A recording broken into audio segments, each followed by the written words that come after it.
ഇനി നടത്താൻ പോകുന്ന LDC പരീക്ഷയിൽ ഇംഗ്ലീഷിൽ നിന്നും നമുക്ക് പ്രതീക്ഷിക്കാവുന്ന ചോദ്യങ്ങളാണ് ഈ ക്ലാസ്സിൽ ഉൾപ്പെടുത്തിയിരിക്കുന്നത്. ഈ ക്ലാസ്സിൽ നമ്മൾ ചെയ്യാൻ പോകുന്നത് നമ്മുടെ LDCയുടെ സിലബസ്, അതായത് ജനറൽ ഇംഗ്ലീഷിൻ്റെ ഫുൾ സിലബസ് നിങ്ങളുടെ കയ്യിലുണ്ട്. നമുക്കറിയാം ഇംഗ്ലീഷ് ഗ്രാമറിന് 5 മാർക്കും അതേപോലെ തന്നെ വൊക്കാബുലറിക്ക് 5 മാർക്ക്, അങ്ങനെ മൊത്തത്തിൽ 10 മാർക്കാണുള്ളത്. ഈ പറയുന്ന ടോപ്പിക്സ് ആണ് നമുക്ക് പഠിക്കേണ്ടത്. ഗ്രാമർ ഭാഗത്തു നിന്ന് 15 ടോപ്പിക്സും അതുപോലെ തന്നെ വൊക്കാബുലറി ഭാഗത്തു നിന്ന് 12 ടോപ്പിക്സും. ഇതെല്ലാം കൂടെ ചേർത്താണ് നമ്മുടെ സിലബസ് വന്നിരിക്കുന്നത്.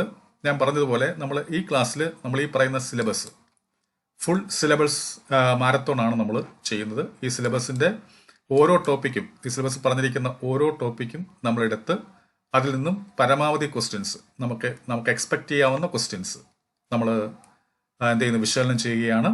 അപ്പോൾ ഇതിനെ കൂടുതൽ താമസിപ്പിക്കുന്നില്ല, നമുക്ക് നേരിട്ട് ക്ലാസ്സിലേക്ക് വരാം. നമുക്ക് നമ്മൾ കണ്ടതുപോലെ ആദ്യം ഗ്രാമർ പാർട്ടാണ്, അതിൽ 5 മാർക്സ് നമുക്ക് ചോദിക്കും.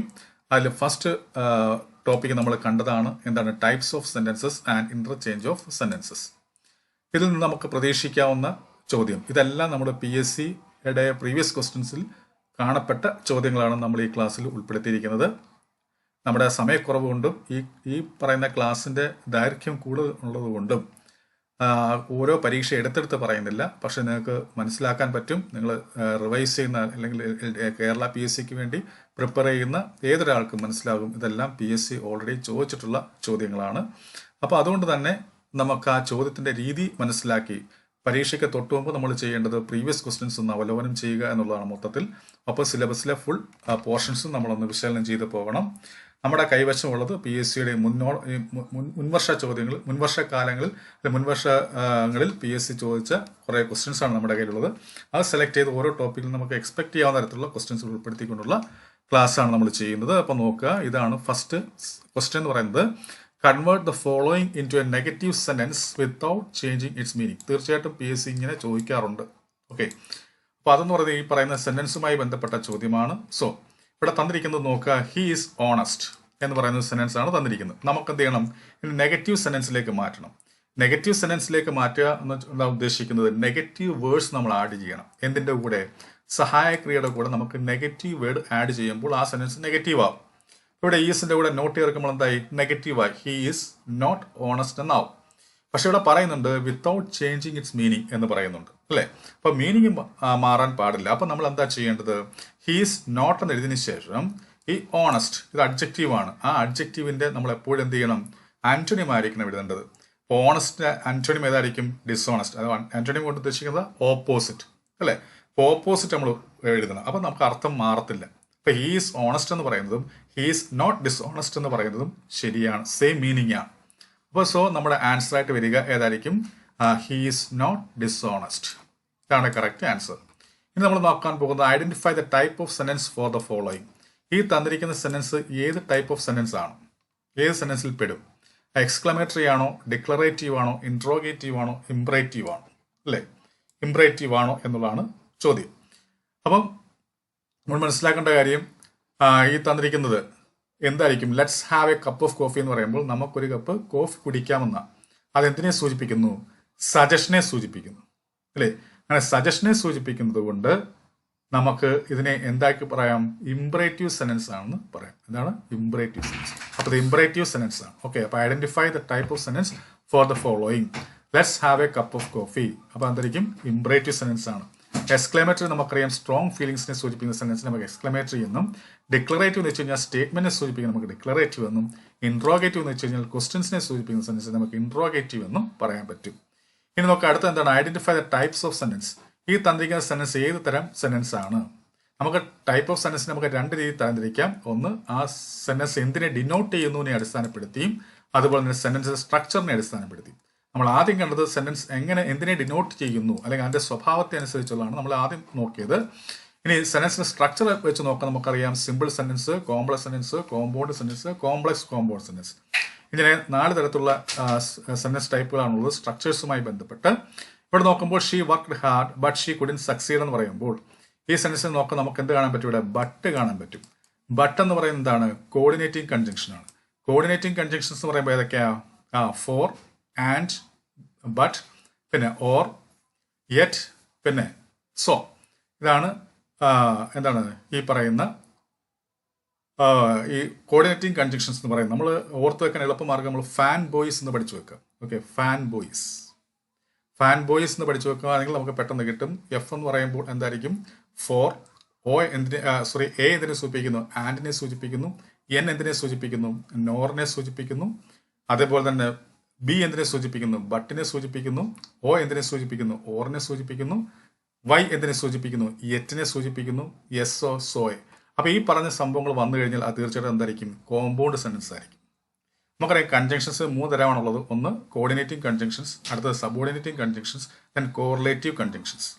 നമ്മുടെ സെന്റൻസിൽ ഇത്തരത്തിൽ ഫാൻ ബോയ്സ് എന്ന് പറയുന്ന സംഭവം ഈ കോഡ് അനുസരിച്ച് വന്നു കഴിഞ്ഞാൽ അതെന്തായിരിക്കും? കോമ്പൗണ്ട് സെന്റൻസ് ആയിരിക്കും.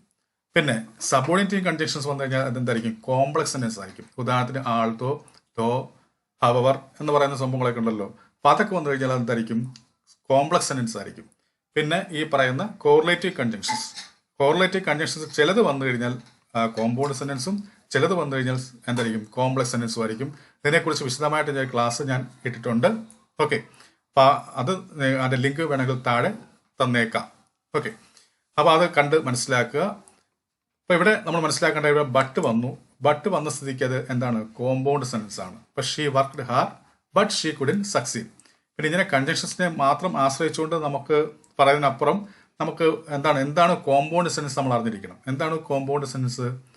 2 മെയിൻ ക്ലാസ്സുകളോ അല്ലെങ്കിൽ 2 മെയിൻ ക്ലാസ്സുകൾ അല്ലെ, 2 മെയിൻ ക്ലാസ്സുകളെ എന്ത് ചെയ്തിരിക്കണം?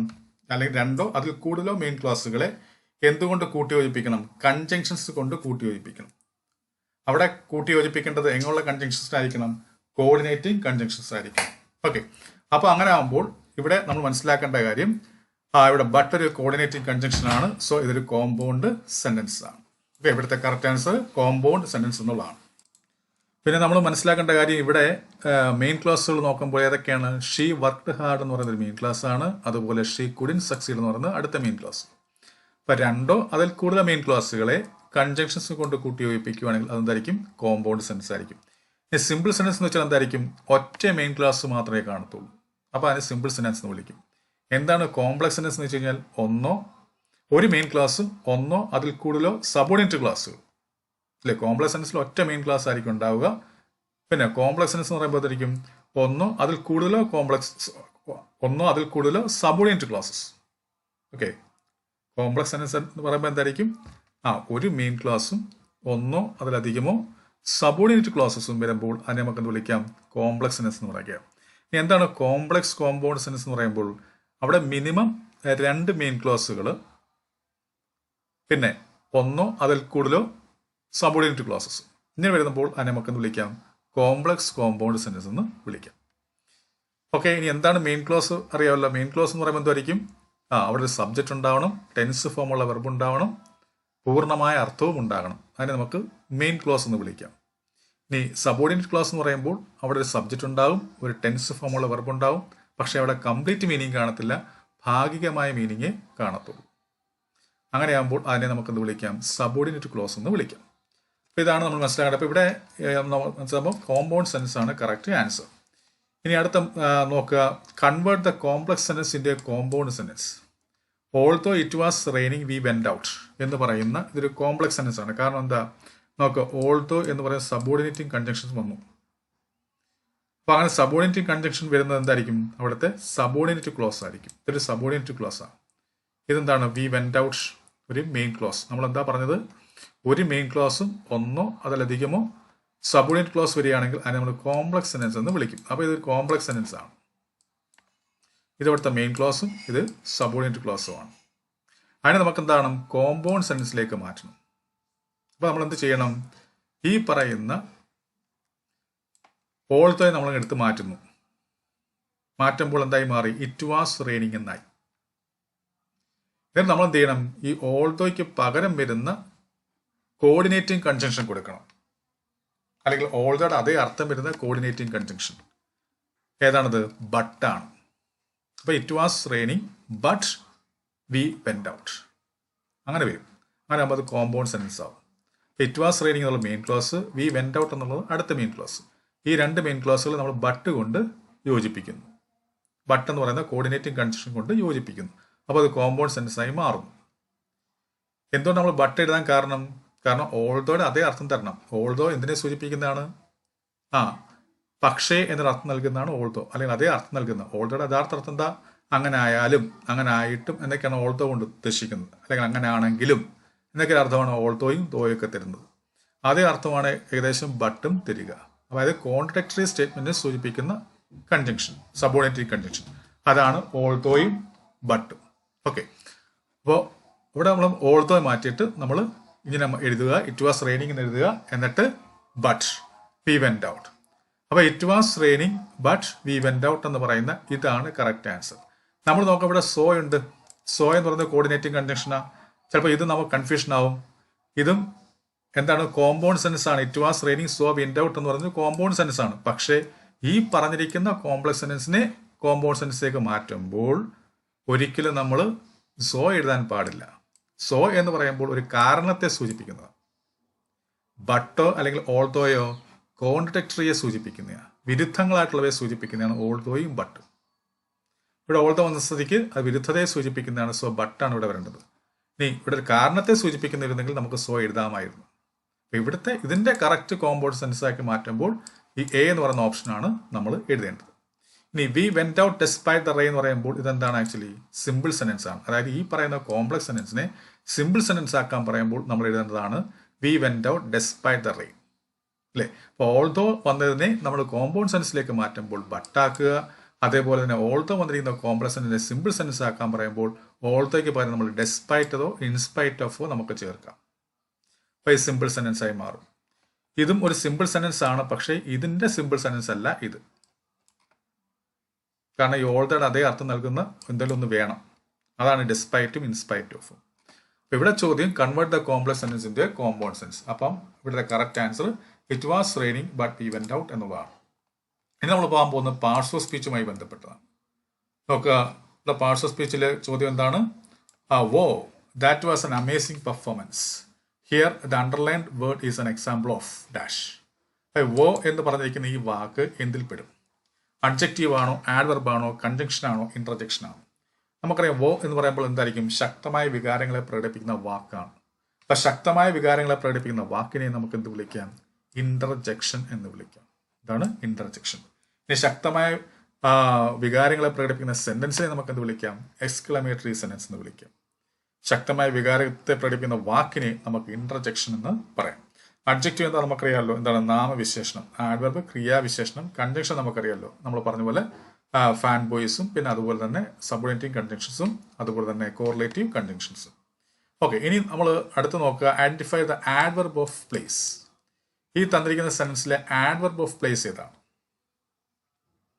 അപ്പോൾ ഹീസ് ഈഗർലി വെയിറ്റിംഗ് ഔട്ട്സൈഡ് എന്ന് പറയുമ്പോൾ ഇവിടെ രണ്ട് ആഡ്വർബ്സ് ഉണ്ട്. ഏതൊക്കെയാ? ഈഗർലി ഉണ്ട്, ഔട്ട്സൈഡും. ഇത് രണ്ടും ആഡ്വർബ്സ് ആണ്. പക്ഷെ ഇവിടെ ചോദിക്കുന്ന ആഡ്വർബ്സ് മാത്രം കണ്ടെത്താനല്ല, പകരം ആഡ്വർബ് ഓഫ് പ്ലേസ്. ആഡ്വർബിനെ പല തരത്തിൽ നമുക്ക് തരംതിരിക്കാം. Adverb of place, adverb of manner, adverb of frequency, adverb of time, അല്ലേ? ഇങ്ങനെ പറയും. അപ്പൊ അതിൽ ആഡ്വർബിൽ തന്നെ പല പല കാറ്റഗറീസ് ഉണ്ട്. ഇവിടെ ചോദ്യം ആഡ്വർബ് ഓഫ് പ്ലേസ്, അതായത് സ്ഥലത്തെ സൂചിപ്പിക്കുന്ന ആഡ്വർബ് ഏത്? ഏതായിരിക്കും? ഔട്ട്സൈഡ് ആണ്. ഔട്ട്സൈഡ് ആണ് കറക്റ്റ് ആൻസർ. എന്നാൽ ആഡ്വർബ് ഓഫ് മാനർ എന്ന് ചോദിച്ചായിരുന്നെങ്കിലോ നമുക്ക് ഈഗർലി എഴുതാമോ? രീതിയെ സൂചിപ്പിക്കുന്നത്.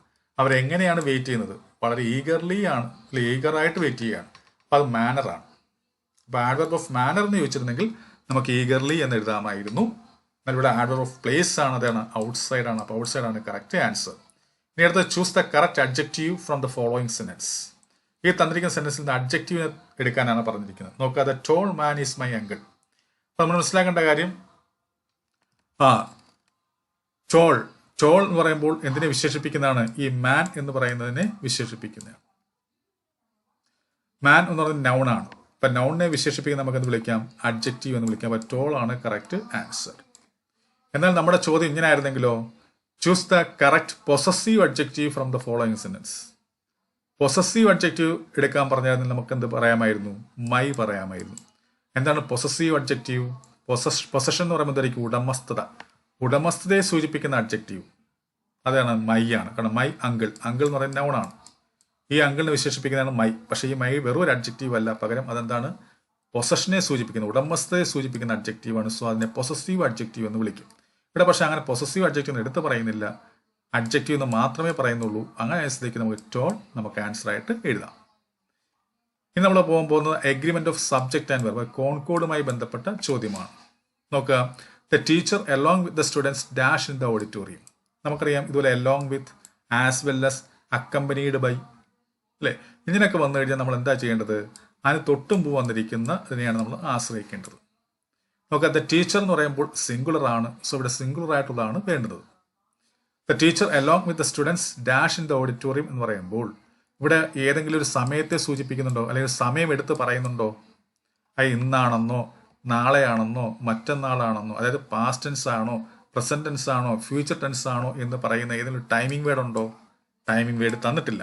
അങ്ങനെ ടൈമിംഗ് വേർഡ് തരാത്തിടത്തോളം കാലം നമ്മൾ ആ സെന്റൻസിനെ എന്തായിട്ട് കാണണം? ആ സിമ്പിൾ സെന്റൻസ് ആണെങ്കിൽ ആ സെന്റൻസിനെ എന്തായിട്ട് കാണണം? പ്രസന്റ് ടെൻസ് ആയിട്ട് നമ്മൾ പരിഗണിക്കണം.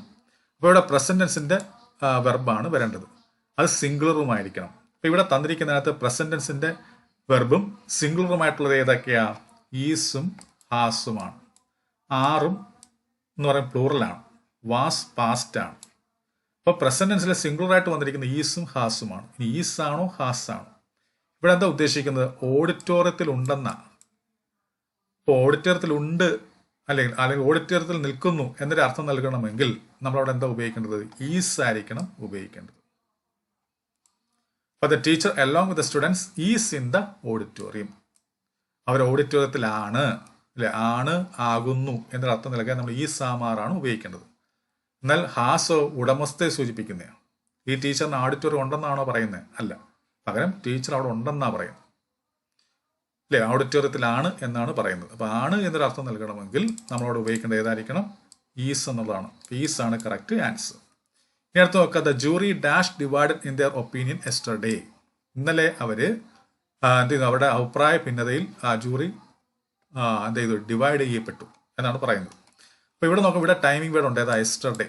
ഇപ്പോൾ എസ്റ്റർഡേ എന്ന് കണ്ടാൽ നമ്മൾ വിചാരിക്കണം അത് പാസ്റ്റ് ആണ്. അപ്പോൾ പാസ്റ്റ് ടെൻസിലെ വെർബിനെ മാത്രമേ നമ്മൾ പരിഗണിക്കാവൂ.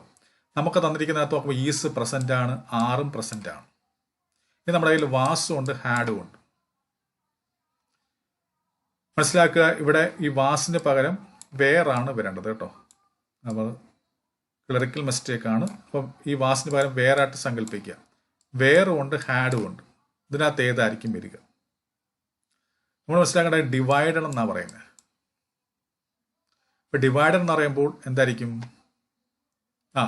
അവർക്ക് അഭിപ്രായ വ്യത്യാസം ഉണ്ടെന്നല്ലേ. അപ്പോൾ ഈ ജൂറിയെ നമ്മൾ മെമ്പേഴ്സ് ആയിട്ടാണ് എടുക്കുന്നത്. അപ്പോൾ മെമ്പേഴ്സ് ആയിട്ട് എടുക്കുമ്പോൾ നമ്മൾ പ്ലൂറലാണ് വരേണ്ടത്. നമുക്ക് തന്നിരിക്കുന്നത് പ്ലൂറലായിട്ട് വന്നിരിക്കുന്നത് ഏതാ? വേറാണ്. എന്നാൽ ഹാഡ് എഴുതാമോ എന്ന് ചോദിച്ചു കഴിഞ്ഞാൽ എഴുതാം. പക്ഷെ ഇവിടെ നമുക്ക് എഴുതാൻ പറ്റത്തില്ല. ഇവിടെ ഹാഡ് എഴുതി കഴിഞ്ഞാൽ അർത്ഥം എന്തായി മാറും? ജൂറി എന്തിനെയോ ഭാഗിച്ചതായിട്ട് വരും. ഇവിടെ എന്താ ഉദ്ദേശിക്കുന്നത്? ജൂറി എന്ത് ചെയ്തു? ഭിന്നിക്കപ്പെട്ടു എന്നാണ്. അപ്പം ജൂറി എന്ന് പറയുന്നത് ഇവിടുത്തെ ഒബ്ജക്റ്റ് ആയിട്ടാണ് നമ്മൾ പരിഗണിക്കേണ്ടത്. അപ്പോൾ ഇത് പാസീവ് വോയിസിലാണ് പറയേണ്ടത്. പാസീവ് വോയിസ് എന്ന് പറയുമ്പോൾ ബി ഫോംസ് പ്ലസ് V3 ആയിരിക്കണം. അവിടുത്തെ verb form B forms plus V3 ആയിരിക്കണം. ബിയുടെ രൂപങ്ങളായിരിക്കണം വരേണ്ടത്. ഹാഡ് ഒരിക്കലും ബിയുടെ രൂപമല്ല. എന്നാൽ വേറോ ബിയുടെ രൂപമാണ്. സോ ഇവിടുത്തെ കറക്റ്റ് ആൻസർ വേറാണ്. The jury were divided in their opinion yesterday. Okay, ഇനി അടുത്ത് ദ ബൊക്കെ ഓഫ് ഫ്ലവേഴ്സ് എന്ന് പറയുമ്പോൾ എന്തായിരിക്കും? ഇതിനകത്ത് ഏതായിരിക്കും വരിക? നമുക്കറിയാം ദ ബൊക്കെ ഓഫ് ഫ്ലവേഴ്സ് എന്ന് പറയുമ്പോൾ ഇതാണ് ഇവിടുത്തെ സബ്ജക്റ്റ്. ഈ സബ്ജക്റ്റിന് പ്രത്യേകം എന്താ? ഒരു ഗ്രൂപ്പ് ഓഫ് വേർഡ്സ് ആയിട്ട് കിടക്കുകയാണ്. ഗ്രൂപ്പ് ഓഫ് വേർഡ്സ് ആയിട്ട് സബ്ജക്റ്റ് വരുമ്പോൾ നമ്മൾ ഏത് വാക്കിനെ ആയിരിക്കണം മെയിൻ സബ്ജക്റ്റ് ആയിട്ട് പരിഗണിക്കേണ്ടത്? പ്രിപ്പോസിഷന് മുമ്പേ വരുന്നതിന്. ഇവിടെ ഓഫാണ് പ്രിപ്പോസിഷൻ. അങ്ങനെ പ്രിപ്പോസിഷന് മുമ്പേ വരുന്നതിനെ നമ്മൾ പരിഗണിക്കണം. നമ്മൾ മനസ്സിലാക്കേണ്ട കാര്യം, ഇത്തരത്തിൽ ഗ്രൂപ്പ് ഓഫ് വേർഡ്സ് സബ്ജക്റ്റ് ആയിട്ട് വരുമ്പോൾ തീർച്ചയായിട്ടും അവിടെ ഒരു പ്രിപ്പോസിഷൻ ഉണ്ടാകും. അങ്ങനെ പ്രിപ്പോസിഷൻ ഉണ്ടാകുമ്പോൾ പൊതുവെ മിക്കവാറും ഉള്ള കേസസിൽ നമ്മൾ എന്താണ്? ആ പ്രിപ്പോസിഷന് തൊട്ട് മുമ്പ് വന്നിരിക്കുന്നതായിരിക്കും നമ്മൾ ആശ്രയിക്കുക. ഇവിടുത്തെ ബൊക്കെയാണ്. ബൊക്കെ എന്ന് പറയുമ്പോൾ എന്തായിരിക്കും? ബൊക്കെ എന്ന് പറയുമ്പോൾ സിംഗുലർ ആണ്, അല്ലെ? ബൊക്കെ എന്ന് പറയുമ്പോൾ സിംഗുലർ ആണ്. അപ്പോൾ സിംഗുലർ ആയിട്ടുള്ള സംഭവമാണ് വരേണ്ടത്. സിംഗുലർ വെർബാണ് വരേണ്ടത്. നമുക്ക് തന്നിരിക്കുന്ന സിംഗുലർ ആയിട്ട് വന്നിരിക്കുന്ന ഏതാ? നോക്കാം, ലുക്ക് എന്ന് പറയുമ്പോൾ പ്ലൂറലാണ്, ലുക്സ് സിംഗുലർ ആണ്, ലുക്ക് പ്ലൂറലാണ്, ലുക്സ് സിംഗുലർ ആണ്. അപ്പോൾ നമുക്ക് BO DO വരാം. ഇനി ലുക്സ് ബ്യൂട്ടിഫുള്ളി ആണോ അതോ ലുക്സ് ബ്യൂട്ടിഫുൾ ആണ്? ഇവിടുത്തെ ഉദ്ദേശിക്കുന്നത് ആ ബൊക്കെ മനോഹരമായി കാണപ്പെടുന്നു എന്നാണ്. അപ്പോൾ അങ്ങനെ ആകുമ്പോൾ ഇവിടെ നമുക്ക് ലുക്സ് ബ്യൂട്ടിഫുള്ളി എന്ന് എഴുതിക്കൂടാ, പകരം നമ്മൾ ലുക്സ് ബ്യൂട്ടിഫുൾ എന്നേ പറയാവൂ. ലുക്സ് അപ്പിയേഴ്സ് അല്ലേ, ലുക്സ് അപ്പിയേഴ്സ് അല്ലേ, സീംസ് അങ്ങനെയൊക്കെയുള്ള സംഭവങ്ങൾ വരുമ്പോൾ നമ്മൾ എപ്പോഴും അഡ്ജക്റ്റീവ് ഫോമേ ഉപയോഗിക്കാവൂ. ആഡ്വർബ് ഫോം ഉപയോഗിക്കാൻ പാടില്ല. ബ്യൂട്ടിഫുള്ളി എന്ന് പറയുമ്പോൾ ആഡ്വർബായി മാറും. അങ്ങനെ ഇടുന്നത് തെറ്റാണ്. നമ്മൾ ലുക്സ് ബ്യൂട്ടിഫുള്ളി എന്ന് പറയത്തില്ല. അങ്ങനെ ലുക്സിന് ശേഷം നമ്മൾ ആഡ്വർബ് ഫോം എഴുതത്തില്ല.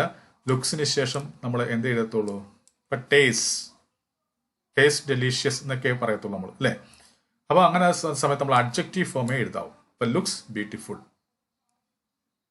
ഓക്കെ, ഇവിടുത്തെ കറക്റ്റ് ആൻസർ ഡി എന്ന് പറയുന്ന ഓപ്ഷനാണ്. ഇനി അടുത്തത് ആർട്ടിക്കിൾസുമായി ബന്ധപ്പെട്ടാണ് ടോപ്പിക്കാണ്. നമുക്കറിയാം ഡെഫിനറ്റും ഇൻഡെഫിനിറ്റ് ആർട്ടിക്കിൾസ്. ഇങ്ങനെയാണ് നമുക്ക് ടോപ്പിക് സിലബസിൽ തന്നിരിക്കുന്നത്. നോക്കുക, she has dash MBA degree എന്ന് വെച്ചാൽ അവൾക്ക് ഒരു MBA ഡിഗ്രി ഉണ്ടെന്നാണ് പറയുന്നത്. ഇവിടെ നമ്മൾ നോക്കുമ്പോൾ എം കൺസണന്റ് ആണ്. അപ്പോൾ നമ്മൾ എഴുതി വെക്കാൻ സാധ്യതയുണ്ട്. മനസ്സിലാക്കുക, അങ്ങനെയല്ല നമ്മൾ എഴുതേണ്ടത്. അക്ഷരം നോക്കി എഴുതരുത്, ഉച്ചാരണം നോക്കി വേണം എഴുതാൻ. നമ്മൾ MBA എന്ന് പറയുമ്പോൾ നമ്മൾ എ എന്നാണ് പറയുന്നത്. എം. അപ്പൊ എ എന്ന് പറയുന്നത് ഏത് ശബ്ദമാണ്? വവൽ സൗണ്ട് ആണ്. സോ അങ്ങനെ ആകുമ്പോൾ നമ്മൾ ആൻ ആയിരിക്കണം ഉപയോഗിക്കേണ്ടത്. അപ്പൊ she has an MBA degree എന്നുള്ളതാണ് കറക്റ്റ് ആൻസർ. ഇനി അടുത്ത് നോക്കുക, he went to dash USA last year. ഇവിടെ എന്ത് വരും? എ ആണോ, ആൻ വരുമോ, ദ വരുമോ, നോ ആർട്ടിക്കിൾ വരുമോ? നമ്മൾ പൊതുവെ രാജ്യങ്ങളുടെ മുന്നിൽ നമ്മൾ എന്ത് ചെയ്യാറില്ല? ആർട്ടിക്കിൾസ് ചേർക്കാറില്ല. എന്നാൽ ആ രാജ്യം ഈ ഒത്തിരി സ്റ്റേറ്റുകളുടെ ഒരു കൂട്ടമാണെങ്കിൽ, അല്ലെങ്കിൽ ഒത്തിരി ലാൻഡുകളുടെ കൂട്ടമായി വന്നിട്ട് ഒരു രാജ്യമായി പ്രഖ്യാപിക്കുന്നു എങ്കിൽ അങ്ങനെയുള്ളവൻ്റെ കൂടെ നമ്മൾ എന്ത് ഉപയോഗിക്കണം? ദ ഉപയോഗിക്കണം. ഇവിടെ USA എന്ന് പറയുമ്പോൾ അതിനകത്ത് തന്നെ ഉണ്ട് യുണൈറ്റഡ് സ്റ്റേറ്റ്സ് ഓഫ് അമേരിക്ക. അതിന് കുറേ സ്റ്റേറ്റുകൾ ചേർന്നുണ്ടായ ഒരു രാജ്യമാണ്. സോ അങ്ങനെ വരുന്ന സമയത്ത് അവിടെ ഒരു കൂട്ടത്തെ സൂചിപ്പിക്കുന്നു. അങ്ങനെ ആകുമ്പോൾ നമ്മൾ ദ ആയിരിക്കണം ഉപയോഗിക്കേണ്ടത്. അപ്പോൾ ഇവിടുത്തെ കറക്റ്റ് ആൻസർ ദ. അപ്പോൾ he went to the USA last year എന്നുള്ളതാണ് കറക്റ്റ് ആൻസർ. ഇനി അടുത്ത് നോക്കുക, I met dash doctor who treated me last year. അപ്പോൾ ഐ മെറ്റ് ഡാഷ് ഡോക്ടർ ഇവിടം വരെ ഉള്ളൂ. അങ്ങനെ ആകുമ്പോൾ ഈ ഡോക്ടറിനെ കുറിച്ച് നമുക്ക് അറിയത്തില്ല. ഈ ഡോക്ടറിനെ നമ്മൾ ആദ്യമായിട്ട് ഇൻട്രൊഡ്യൂസ് ചെയ്യുക.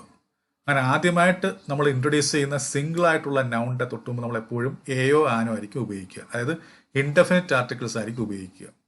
ഇവിടെ ഡി കൺസണന്റ് ആയതുകൊണ്ട് നമ്മൾ എ എഴുതാം. അപ്പോൾ ഐ മെറ്റ് എ ഡോക്ടർ എന്ന് പറയാം. പക്ഷേ ഇവിടെ ഇത്രയും മാത്രമേ ഉള്ളൂ? അല്ല. പകരം ഈ ഡോക്ടറിനെ കുറിച്ച് പറയുന്നുണ്ട്. ഈ ഡോക്ടറിനെ കുറിച്ച് പറയുമ്പോൾ എന്താണ്? Who treated me last year. കഴിഞ്ഞ വർഷം എന്നെ പരിശോധിച്ചത്. അപ്പോൾ കഴിഞ്ഞ വർഷം എന്നെ പരിശോധിച്ച ഡോക്ടർ എന്ന് പറയുമ്പോൾ ആ ഡോക്ടർ എങ്ങനെയുള്ള ഡോക്ടറാണ്?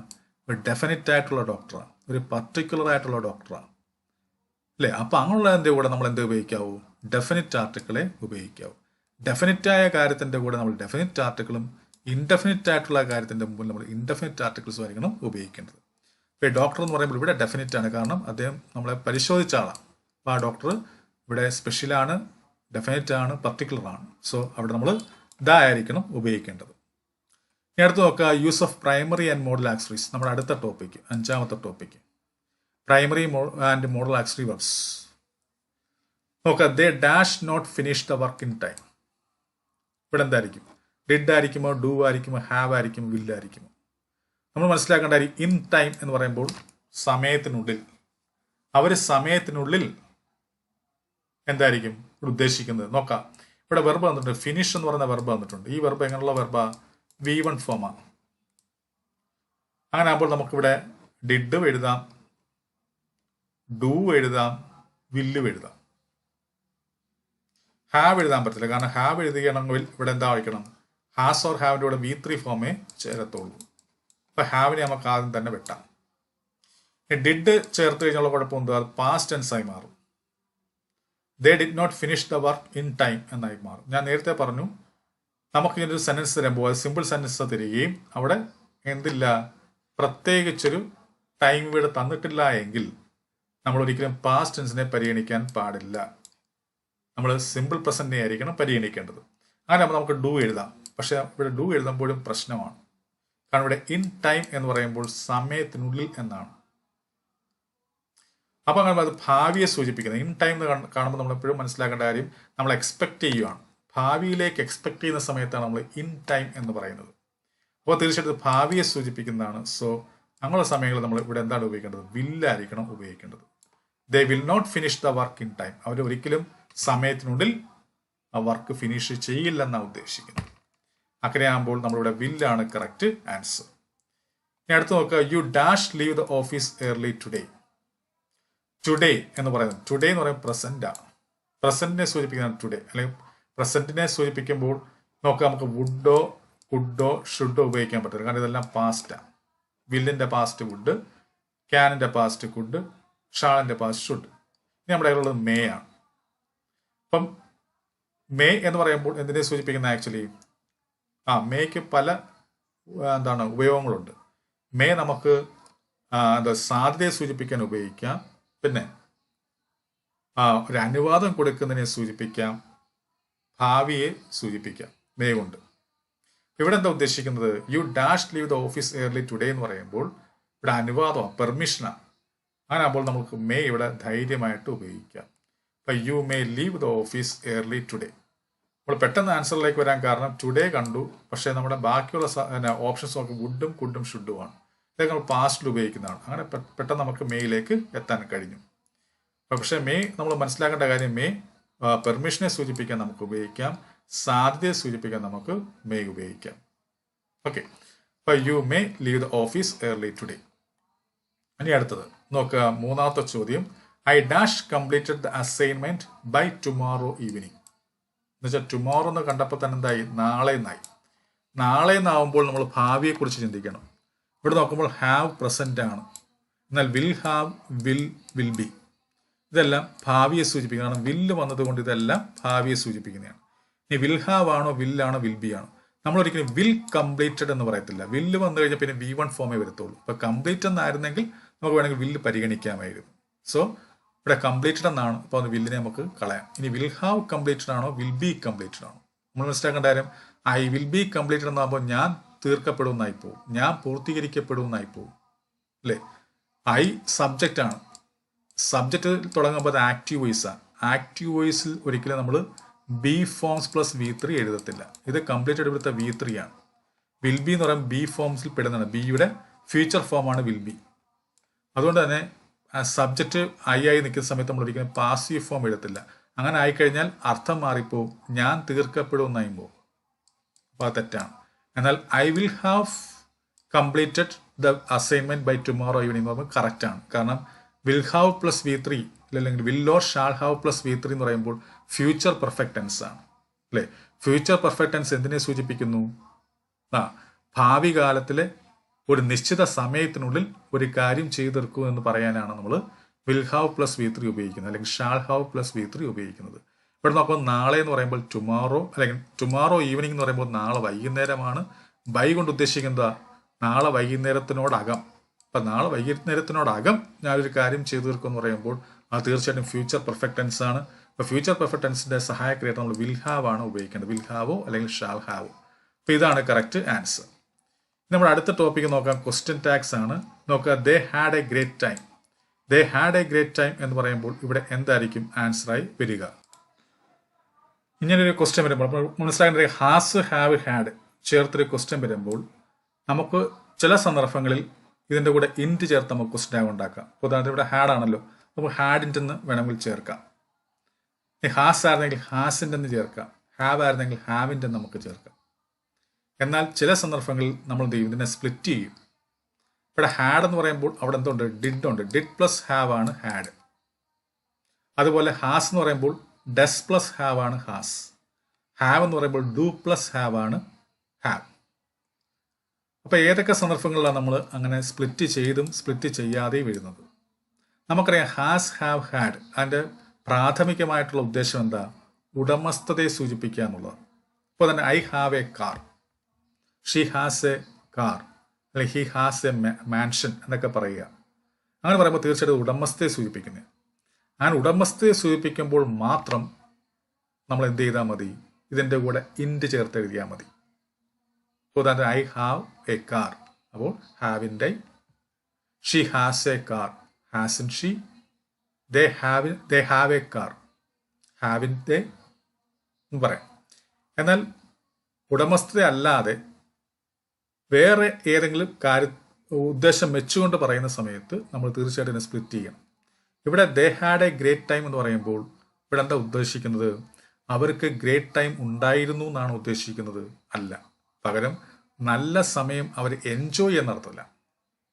ഇവിടെ ഹാഡ് കൊണ്ട് ഉദ്ദേശിക്കുന്നത് എൻജോയ് ചെയ്തു എന്നർത്ഥമില്ല. നല്ലൊരു സമയം അവർ എൻജോയ് ചെയ്തു എന്നാണ് ഇവിടെ ഉദ്ദേശിക്കുന്നത്. അപ്പോൾ അത് പൊസഷനെ സൂചിപ്പിക്കുകയല്ല. അങ്ങനെ ആകുമ്പോൾ തീർച്ചയായിട്ടും നമ്മൾ അതിനെ സ്പ്ലിറ്റ് ചെയ്തേ പറ്റത്തുള്ളൂ. ഓക്കെ, അങ്ങനെ സ്പ്ലിറ്റ് ചെയ്യുമ്പോൾ ഞാൻ പറഞ്ഞു ഹാഡ് എന്ന് പറയുമ്പോൾ ഡിഡ് പ്ലസ് ഹാവ് ആണ് ഹാഡ്. അപ്പോൾ അതിനകത്ത് ഡിഡ് എടുക്കുക, ദെൻ ഇൻറ്റ് ചേർക്കുക, ഡിഡിൻ ദേ. അപ്പോൾ ഡിഡിൻ ദേ ആണ് ഇവിടുത്തെ കറക്റ്റ് ആൻസർ. ഓക്കെ, ഇനി അടുത്ത് എവരിബഡി നോസ് ദ ആൻസർ എന്ന് പറയുമ്പോൾ ഇവിടെ എന്തായിരിക്കും നോക്കുക, ഇതിനകത്ത് നോക്കുക നോസ് എന്ന് പറയുമ്പോൾ അവിടെ എന്തായിരിക്കും സഹായക്രിയ ഡസ് ആയിരിക്കും. ഇനി ഇത് പോസിറ്റീവാണോ നെഗറ്റീവ് ആണോ? ഇത് പോസിറ്റീവാണ്, സോ ഇൻറ്റു കൊടുക്കണം. എന്നിട്ട് എവരിബഡിയുടെ പ്ലൂറൽ എന്താണ്? ദേ ആണ്. അപ്പോൾ ഡെസിൻ ദേ എന്ന് നമ്മൾ എഴുതി വെക്കാൻ സാധ്യതയുണ്ട്, പക്ഷേ അത് തെറ്റാണ്. ഇവിടെ എവരിബഡി സിംഗുലർ ആയതുകൊണ്ടാണ് നമ്മുടെ നോസ് അങ്ങനെ ഡെസ് വന്നത്. എന്നാൽ ഈ എവരിബഡിക്ക് പകരം ദേ ചേർക്കുമ്പോൾ സ്വാഭാവികമായിട്ട് ഇത് എന്തായി മാറും? പ്ലൂറലായി മാറും. അപ്പോൾ നോസ് എന്നുള്ളത് നോ ആയി മാറും. അപ്പം നോയിൽ ഏതാണ് സഹായക്രിയ? ഡു ആണ് സഹായക്രിയ. ഓക്കെ, അപ്പം ഡോണ്ട് ദേ എന്ന് വരണം. ഇവിടെ അങ്ങനെ നോക്കുമ്പോൾ ഏതാണ്? ഇതാണ് ഡോണ്ട് ദേ. ഇതാണ് കറക്റ്റ് ആൻസർ. ഇനി അടുത്ത് നോക്കുക let's go for a walk. നമുക്കറിയാം ലെറ്റസിൽ തുടങ്ങുമ്പോൾ തീർച്ചയായിട്ടും ഷാൾ വി ആണ് വരേണ്ടത്. ഇതാണ് കറക്റ്റ് ആൻസർ. ഇനി നോക്കുക ഇവിടെ ലെറ്റസ് സ്റ്റഡി പ്ലീസ് അല്ലെങ്കിൽ ലെറ്റ് സ്റ്റഡി പ്ലീസ് എന്ന് പറയുമ്പോൾ ഇവിടെ ലെറ്റസിലാണ് തുടങ്ങിയിരിക്കുന്നത് അല്ലെങ്കിൽ ലെറ്റ്സിലാണ് തുടങ്ങിയിരിക്കുന്നത്. അപ്പോൾ പെട്ടെന്ന് നമ്മൾ ഷാൾ വി എഴുതാൻ പാടില്ല, കാരണം അവിടെ പ്ലീസ് എന്ന് പറയുന്ന വാക്കുണ്ടെങ്കിൽ ഇവിടെ നോക്കുക പ്ലീസ് എന്ന് പറയുന്ന വാക്കില്ല, പകരം ഇവിടെ പ്ലീസ് ഉണ്ട്. ലെറ്റസിലാ തുടങ്ങിയെന്നെങ്കിലും ഇവിടെ പ്ലീസ് എന്നുണ്ട്. അങ്ങനെ പ്ലീസിൽ തുടങ്ങുമ്പോൾ തീർച്ചയായിട്ടും നമ്മൾ ഇത് ഇംപറേറ്റീവായി മാറും. ഇത് സജഷൻ ആണെങ്കിൽ ഇതെന്താണ്? അനുവാദം ചോദിക്കുക, പെർമിഷൻ ചോദിക്കുക. ഓക്കെ, അങ്ങനെ വരുന്ന സമയത്ത് നമ്മളവിടെ തീർച്ചയായും അപേക്ഷയെ സൂചിപ്പിക്കുക. അങ്ങനെ വരുമ്പോൾ നമ്മൾ അവിടെ എന്തായിരിക്കണം ഉപയോഗിക്കേണ്ടത്? വില്യു ആയിരിക്കണം ഉപയോഗിക്കേണ്ടത്. എന്താണ്? വില്യു. അപ്പം ലെറ്റസിൽ തുടങ്ങിയിട്ട് പ്ലീസ് എന്ന് കാണുമ്പോൾ നമ്മൾ വില്യു ഉപയോഗിക്കണം. പ്ലീസ് ഇല്ല എങ്കിൽ നമ്മൾ ഷാൾ വി ഉപയോഗിക്കണം. ഓക്കെ, അടുത്ത ഇൻഫിനിറ്റീവ് ആൻഡ് ജെറൻസ് നോക്കുക. She enjoys reading books but now she is watching TV. അപ്പോൾ ഇത് ഉദ്ദേശിക്കുന്നത് ഇതിനകത്ത് ജെറണ്ട് ഏതെന്ന് കണ്ടെത്താനാണ്. ഫൈൻഡ് ഔട്ട് ജെറണ്ട് എന്ന അവിടെ നമ്മൾ പ്രിന്റ് ചെയ്യാൻ മറന്നുപോയതാണ് അല്ലേ. Find out the gerund form from the sentence എന്നാണ് പറയുന്നത്. അപ്പോൾ ഇതിനകത്ത് ജെറണ്ട് ഫോം ഏതാണ്? നമുക്കറിയാം ജെറണ്ട് എന്ന് പറയുമ്പോൾ ING ഫോം എന്നാണ് നമ്മൾ പഠിച്ചു വെച്ചിരിക്കുന്നത്. അങ്ങനെയാകുമ്പോൾ ഇവിടെ നോക്കുമ്പോൾ റീഡിങ്ങുമുണ്ട് വാച്ചിങ്ങുമുണ്ട്. അപ്പോൾ ഇതിനകത്ത് ഏതായിരിക്കും ജെറണ്ട്? അപ്പം മനസ്സിലാക്കേണ്ട കാര്യം എല്ലാ ING വന്നിരിക്കുന്ന വെർബും എന്തല്ല? ജെറണ്ട് അല്ല. അത് എന്തുമാകാം? പ്രസന്റ് പാർട്ടിസിപ്പിളും ആകാം. അപ്പോൾ എന്താണ് ജെറണ്ടും പ്രസന്റ് പാർട്ടിസിപ്പിളും തമ്മിലുള്ള വ്യത്യാസം?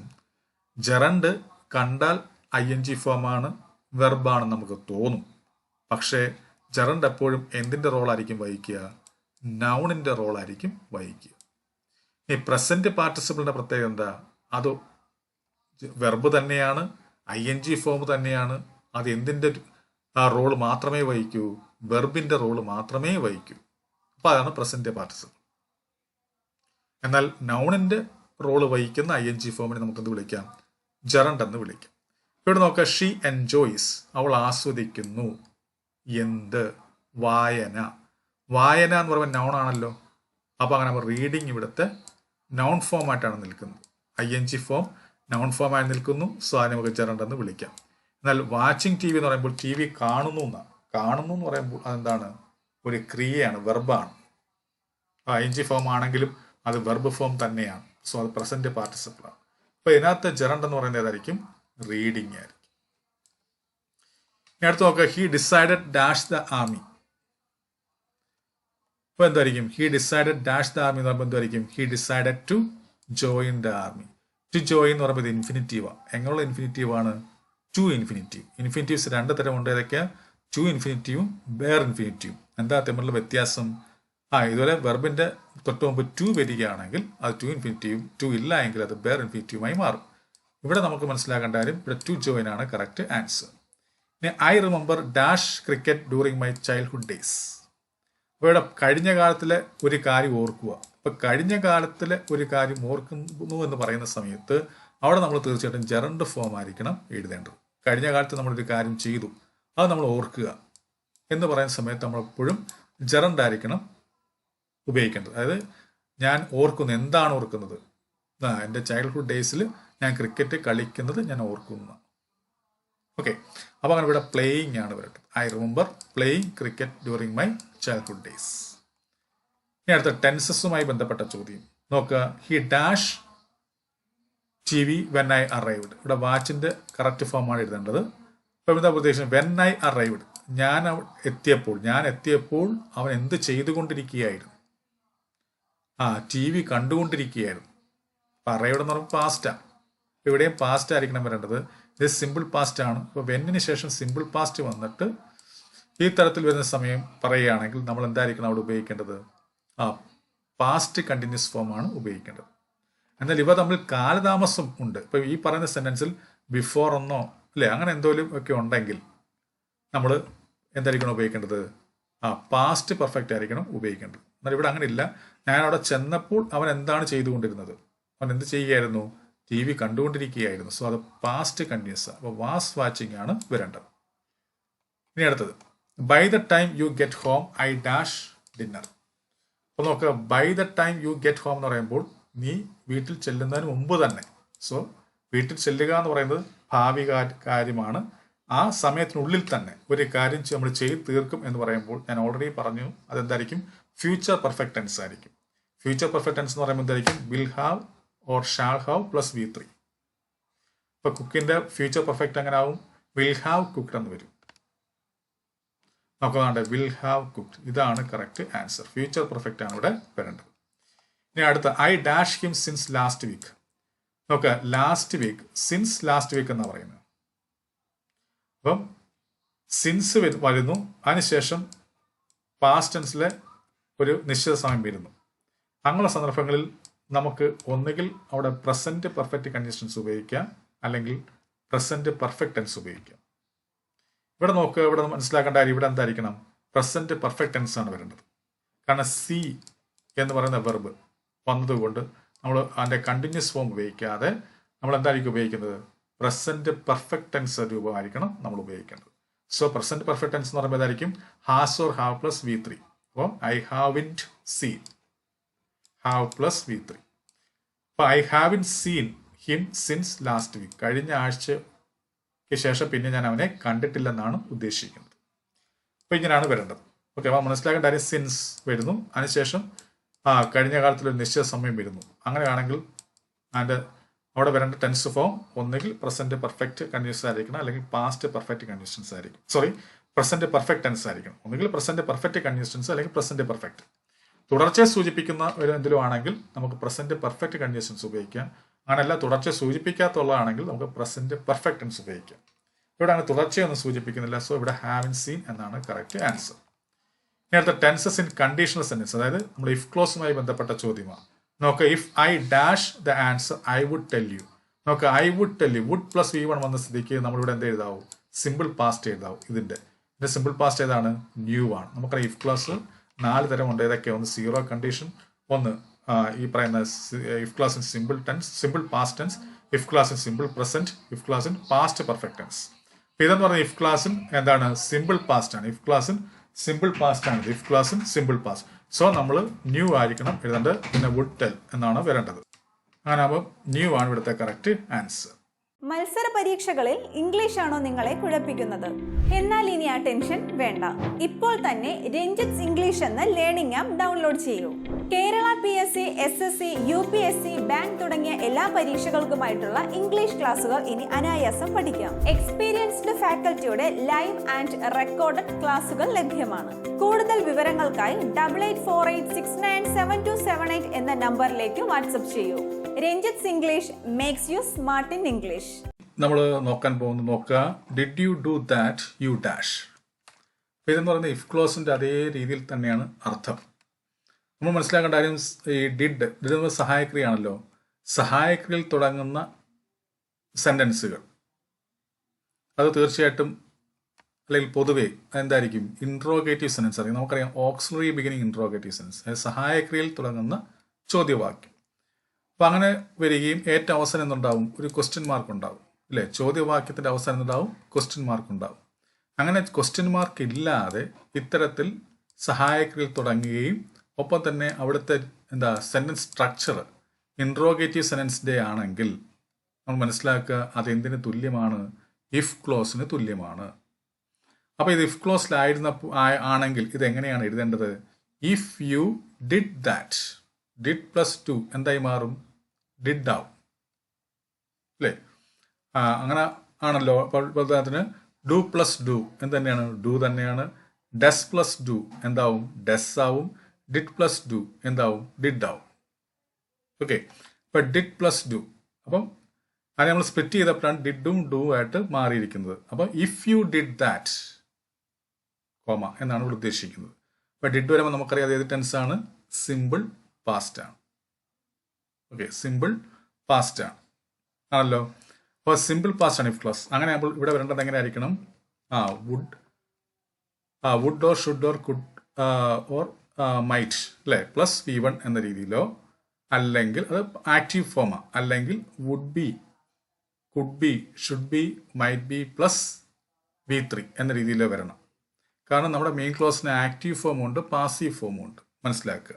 നമ്മൾ പൊതുവേ പറയുന്നത് would or should or could or might plus V1 എന്നാണ് നമ്മൾ പറയുന്നത്. അതെന്ന് പറയുന്നത് ആക്റ്റീവ് ഫോമാണ്. നമുക്ക് പാസീവ് ഫോമും ഉണ്ട്. ഇവിടെ നോക്കുക, നിങ്ങളത് ചെയ്തിരുന്നുവെങ്കിൽ നിങ്ങളെ അപ്രീഷിയേറ്റ് ചെയ്യുന്ന, അപ്പം നിങ്ങൾ എന്ന് പറയുന്നത് ഇവിടുത്തെ ഒബ്ജക്റ്റാണ്. ഒബ്ജക്റ്റ് ആകുമ്പോൾ തീർച്ചയായിട്ടും ഒബ്ജക്റ്റ് തുടങ്ങുമ്പോൾ അത് പാസീവ് ഫോമിലാണ് എഴുതുന്നത്. അങ്ങനെ വുഡ് പ്ലസ് V1 അല്ലെങ്കിൽ ഷുഡ് പ്ലസ് V1 എന്നുള്ളതിൻ്റെ പാസീവ് ഫോം എങ്ങനെയായിരിക്കും? വുഡ് ബി പ്ലസ് V3 അല്ലെങ്കിൽ ഷുഡ് ബി പ്ലസ് V3 എന്ന് വരണം. ഇവിടെ ആ ഫോമാണ് വരേണ്ടത്. കാരണം യു ഇവിടുത്തെ സബ്ജക്റ്റ് അല്ല, പകരം ഒബ്ജക്റ്റ് ആയിട്ടാണ് നിൽക്കുന്നത്. നിങ്ങളെ അപ്രീഷിയേറ്റ് ചെയ്യുമെന്ന, നിങ്ങൾ അപ്രീഷിയേറ്റ് ചെയ്യുമെന്നല്ല, നിങ്ങളെ അപ്രീഷിയേറ്റ് ചെയ്തതിനെന്നാണ് ഉദ്ദേശിക്കുന്നത്. അപ്പോൾ സിമ്പിൾ പാസ്റ്റ് ആണ്. അപ്പോൾ നമ്മൾ വുഡ് പ്ലസ് V1ൻ്റെ ആ പാസീവ് ഫോം അതാണ് വുഡ് ബി പ്ലസ് V3 വരണം. അങ്ങനെ വന്നിരിക്കുന്ന ഇവിടെ ഏതാ? Would be appreciated. ഇത് അറിഞ്ഞില്ലെങ്കിൽ നമ്മൾ എന്ത് ചെയ്യും? വുഡ് അപ്രീഷിയേറ്റ് എഴുതി വെക്കും. കാരണം ഇവിടെ സിമ്പിൾ പാസ്റ്റ് വന്നതുകൊണ്ട്. അപ്പോൾ നമ്മൾ അർത്ഥം മനസ്സിലാക്കി വേണം ചെയ്യാൻ. നിങ്ങളത് ചെയ്തിരുന്നുവെങ്കിൽ നിങ്ങളെ അപ്രീഷിയേറ്റ് ചെയ്തതെന്നാണ്. അപ്പോൾ നിങ്ങൾ അവിടുത്തെ ഒബ്ജക്റ്റ് ആണ്. സോ പാസീവ് ഫോമിലാണ് എഴുതേണ്ടത്. ഓക്കെ, അപ്പോൾ വുഡ് ബി പ്ലസ് V3 ഇതാണ് കറക്റ്റ് ആൻസർ. ഇതൊക്കെ നമ്മൾ തെറ്റാൻ സാധ്യതയുള്ള ചോദ്യങ്ങളാണ്. ഇനി അടുത്ത് നോക്കുക, പ്രിപ്പോസിഷൻസുമായി ബന്ധപ്പെട്ട് നമ്മുടെ 10ാമത്തെ ടോപ്പിക്ക് പ്രിപ്പോസിഷൻസുമായി ബന്ധപ്പെട്ടതാണ്. നോക്കുക, I usually go to work dash bus. അപ്പോൾ നമ്മളിവിടെ നമ്മൾ പോകുന്നതിൻ്റെ മോഡ് ഓഫ് ട്രാൻസ്പോർട്ടേഷൻ ആണ് ചോദിക്കുന്നത്. അങ്ങനെ വരുന്ന സമയത്ത് നമ്മൾ ബൈ ആണ് ചേർക്കേണ്ടത്. എന്താണ്? ബൈ ബസ് അല്ലെ, go by bus, go to work by bus എന്നാണ് വരേണ്ടത്. ഇതാണ് കറക്റ്റ് ആൻസർ. ഇനി അടുത്തത് he's good dash playing the guitar. നമുക്കറിയാം, നമ്മൾ ഏതെങ്കിലും ഗുഡ് ആണ് അല്ലെങ്കിൽ എക്സ്പെർട്ട് ആണ് എന്ന രീതിയിൽ പറയുന്ന സമയത്ത് അവിടെ ചേർക്കേണ്ട പ്രിപ്പോസിഷൻ എന്തായിരിക്കണം? അറ്റ് ആയിരിക്കണം. He's good at playing the guitar. ഇതൊക്കെ PSC പലതവണ ചോദിച്ചിട്ടുള്ളതാണ് ഇതേ സംഭവം തന്നെ. Okay, she's afraid dash spiders. നമ്മൾ മനസ്സിലാക്കേണ്ട കാര്യം, അഫ്രൈഡിന് ശേഷം വേണ്ടത് എന്തായിരിക്കണം? ഓഫ് ആയിരിക്കണം. ഓക്കെ, ഇനി അടുത്തത് the use of correlatives. Correlative കൺജങ്ഷൻസുമായി ബന്ധപ്പെട്ട ചോദ്യമാണ്. നമുക്കറിയാം കോറിലേറ്റീവ് കൺജങ്ഷൻസ് നമ്മൾ പഠിച്ചിട്ടുണ്ട്. Either or, neither nor, not only but also, hardly, when, അതുപോലെ തന്നെ സ്കേഴ്സ്ലി വെൻ, അങ്ങനെയുള്ള സംഭവങ്ങളൊക്കെ ഉണ്ടല്ലോ. ഇതൊക്കെയാണ് കോറിലേറ്റീവ് കൺജങ്ഷൻസ് എന്ന് പറയുന്നത്. ഇവിടെ നോക്കാം, I will dash go for a walk dash stay at home എന്ന് പറയുമ്പോൾ ഇവിടെ ഏതായിരിക്കും വരിക? ബോത്ത് ആൻഡ് വരുമോ അതോ ഐദർ ഓർ വരുമോ? ഇവിടെ എന്താ ഉദ്ദേശിക്കുന്നത്? ഞാൻ ഒന്നുകിൽ നടക്കാൻ പോകും അല്ലെങ്കിൽ വീട്ടിൽ നിൽക്കും എന്നാണ് പറയുന്നത്. അങ്ങനെ ആകുമ്പോൾ ഇവിടെ എയ്തർ ഓർ ആണ് വരേണ്ടത് അല്ലേ? ഒന്നുകിൽ അത് അല്ലെങ്കിൽ ഇത് എന്ന രീതിയിൽ പറയുമ്പോൾ നമ്മൾ എയ്തർ ഓർ ആണ് വരേണ്ടത്. ആ നെഗറ്റീവായിട്ട് നമുക്ക് നെയ്തർ നോർ പറയാം. ഇവിടെ I will either go for a walk or stay at home. ഇതാണ് കറക്റ്റ് ആൻസർ. നേരത്തെ നോക്കുക, he can play dash the guitar dash the piano എന്ന് പറയുമ്പോൾ ഇവിടെ എന്തായിരിക്കും? ഹീ ക്യാൻ പ്ലേ എന്തായിരിക്കും? Both the guitar and the piano അല്ലേ? അതായത് അവന് ഗിത്താറും വായിക്കാൻ പറ്റും, പിയാനോയും വായിക്കാൻ പറ്റും എന്നാണ് ഉദ്ദേശിക്കുന്നത്. അപ്പോൾ അവൻ്റെ കഴിവിനെ സൂചിപ്പിക്കുകയാണ്. സോ ബോത്ത് ആൻഡ് ആണ് വരേണ്ടത്. He can play both the guitar and the piano. നമ്മൾ മനസ്സിലാക്കേണ്ട ഇതിലെ മ്യൂസിക്കൽ ഇൻസ്ട്രുമെന്റ് തൊട്ട് മുമ്പ് നമ്മൾ ദ ചേർക്കണം. പരീക്ഷയ്ക്ക് അപ്പം ആർട്ടിക്കിൾസുമായി ബന്ധപ്പെട്ട് വരാം. അപ്പോൾ നമ്മൾ ഇതൊക്കെ മനസ്സിലാവും. ഒരു ചോദ്യത്തിൽ തന്നെ വേറൊരു ചോദ്യം നമുക്ക് ഉണ്ടാക്കിയെടുക്കാൻ പറ്റും. ഇങ്ങനെ വന്നിട്ട് ഇവിടെ ദായുടെ സ്ഥാനത്ത് ഡാഷ് തരുക അല്ലേ? അപ്പോൾ നമ്മൾ അത് ആർട്ടിക്കിൾസുമായി ബന്ധപ്പെട്ട ചോദ്യമായിരിക്കും. അപ്പോൾ നമ്മൾ മനസ്സിലാക്കിയ മ്യൂസിക്കൽ ഇൻസ്ട്രുമെന്റ്സ് ആണ് ഇത് രണ്ടും. അപ്പോൾ നമ്മൾ അതിൻ്റെ തൊട്ട് മുമ്പ് നമ്മൾ ദ ഉപയോഗിക്കണം. ഇനി ഇവിടെ dash did he reach his office dash he started his work. അപ്പോൾ എന്തായിരിക്കും ഇവിടെ നോക്കുക? നെയ്തർ നോർ ആണോ അതോ എയ്തർ ഓർ ആണോ അതോ ഹാർഡ്ലി ദാൻ ആണോ അതോ നോ സൂണർ ദാൻ ആണോ? ഇവിടെ എന്താ ഒരിക്കലും ഉദ്ദേശിക്കുന്നത്? നമ്മൾ മനസ്സിലാക്കേണ്ടത് ഡിഡിലാണ് തുടങ്ങിയിരിക്കുന്നത് അല്ലേ? ഡിഡ് നമ്മൾ സഹായക്രിയയാണോ, എന്നിട്ട് സബ്ജക്റ്റ് ദെൻ വെർബ്. ഇപ്പോൾ did plus subject plus verb, auxiliaries verb plus subject plus verb എന്ന രീതി വരുമ്പോൾ അങ്ങനെയുള്ളതിൻ്റെ കൂടെ നമ്മൾ ഒരിക്കലും നെയ്തർ നോറോ ഏതർ ഓറോ ഉപയോഗിക്കാറില്ല.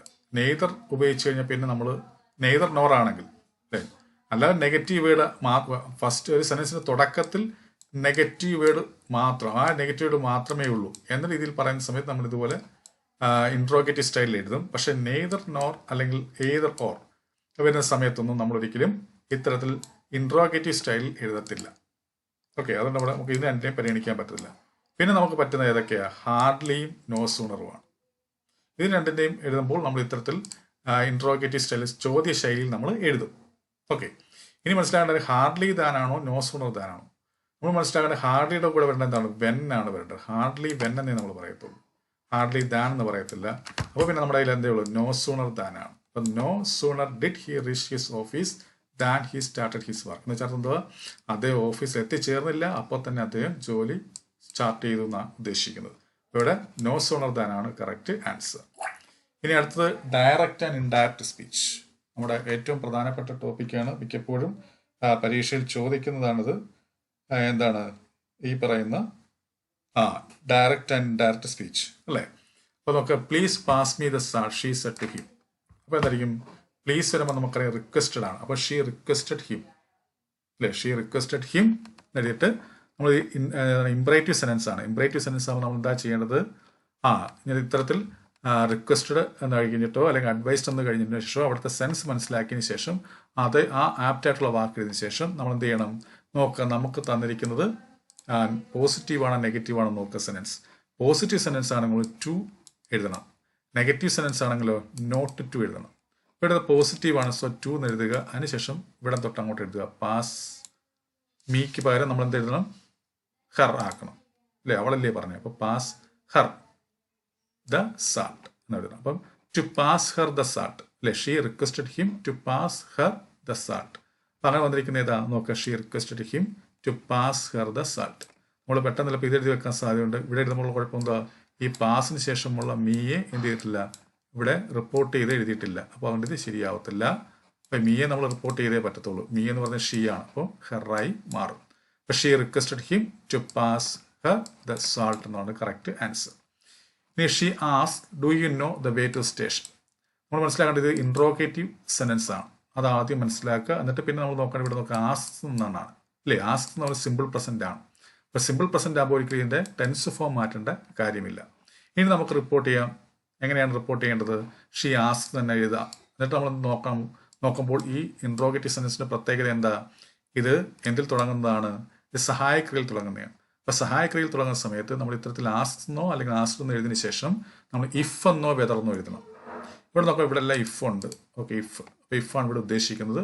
അങ്ങനെ ഇഫ് എഴുതിയതിന് ശേഷം നമ്മൾ എന്ത് ചെയ്യണം? ഇവയെ മൊത്തത്തിൽ നമ്മൾ എന്ത് ചെയ്യണം? സ്റ്റേറ്റ്മെന്റ് രൂപത്തിലേക്ക് മാറ്റണം. Do you know the way to station എന്നുള്ള എന്തായി മാറും? You know the way to സ്റ്റേഷനായി മാറും. കാരണം ഈ ഡു നോയുടെ ഒന്നിച്ച് നോ ആവും. അപ്പോൾ അങ്ങനെ you know the way to the station ആവും. ഇനി നമ്മൾ ഇതിനെ റിപ്പോർട്ട് ചെയ്യണം. യു എന്നുള്ളത് എന്തായി മാറണം? കാരണം മനസ്സിലാക്കേണ്ട കാര്യം യു എന്ന സെക്കൻഡ് പേഴ്സണോ, സെക്കൻഡ് പേഴ്സൺ ഫസ്റ്റ് പേഴ്സണോ തേർഡ് പേഴ്സണോ ആയി മാറാം. ഇവിടെ ഈ ഷീ ആസ്കിന് ശേഷം റിപ്പോർട്ടിംഗ് ഒബ്ജക്റ്റ് ഉണ്ടാവുകയും അത് തേർഡ് പേഴ്സൺ ആയിരുന്നുവെങ്കിൽ നമുക്ക് തേർഡ് പേഴ്സൺ ഉപയോഗിക്കാമായിരുന്നു. എന്നാൽ ഇവിടെ അങ്ങനെ പ്രത്യേകിച്ച് ഒരു ഒബ്ജക്റ്റ് തരാത്ത പക്ഷം നമ്മൾ അതിനെ എന്തായി മനസ്സിലായിക്കോണം? ഇവിടുത്തെ ഒബ്ജക്റ്റ് ഫസ്റ്റ് പേഴ്സൺ ആണെന്ന് നമ്മൾ വിചാരിച്ചോണം. അതായത് നമ്മളോടാണ് പറയുന്നതെന്ന് വിചാരിച്ചോണം. അങ്ങനെ ആകുമ്പോൾ ഈ യുവിനെ മാറ്റി നമ്മൾ എന്താക്കണം? ഐ എന്നാക്കണം അല്ലേ?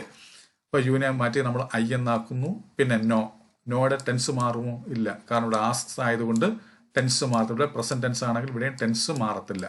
അപ്പോൾ അങ്ങനെ ആകുന്ന സമയത്ത് I know the way to the station ആയി വരും. അപ്പോൾ എങ്ങനെ വരും? She as if I know the way to the station എന്ന് വരണം. അപ്പോൾ അങ്ങനെ വന്നിരിക്കുന്ന ഏതാ? ഇവിടെ നോക്കുമ്പോൾ ഇവിടെ ഹീ വന്നു പോയി, ഇവിടെയും ഹീ വന്നു. എന്നാൽ ഇവിടെ ഐ ഉണ്ട്, ഇവിടെ ഐ ഉണ്ട്. പക്ഷെ ഇവിടെ ന്യൂ പാസ്റ്റ് ആക്കി എഴുതി, അത് തെറ്റാണ്. എന്നാൽ ഇവിടെ നോക്കുമ്പോൾ നോ പ്രസന്റ് ആയിട്ട് തന്നെ ഉണ്ട്. So she as if I know the way to the station എന്ന് പറയുന്നത് ഇതാണ് ശരിയായിട്ടുള്ള ആൻസർ. ഇനി അടുത്ത് നോക്കുക. The teacher told the students that the earth dash around the sun. ഇവിടെ എന്തായിരിക്കും വരിക?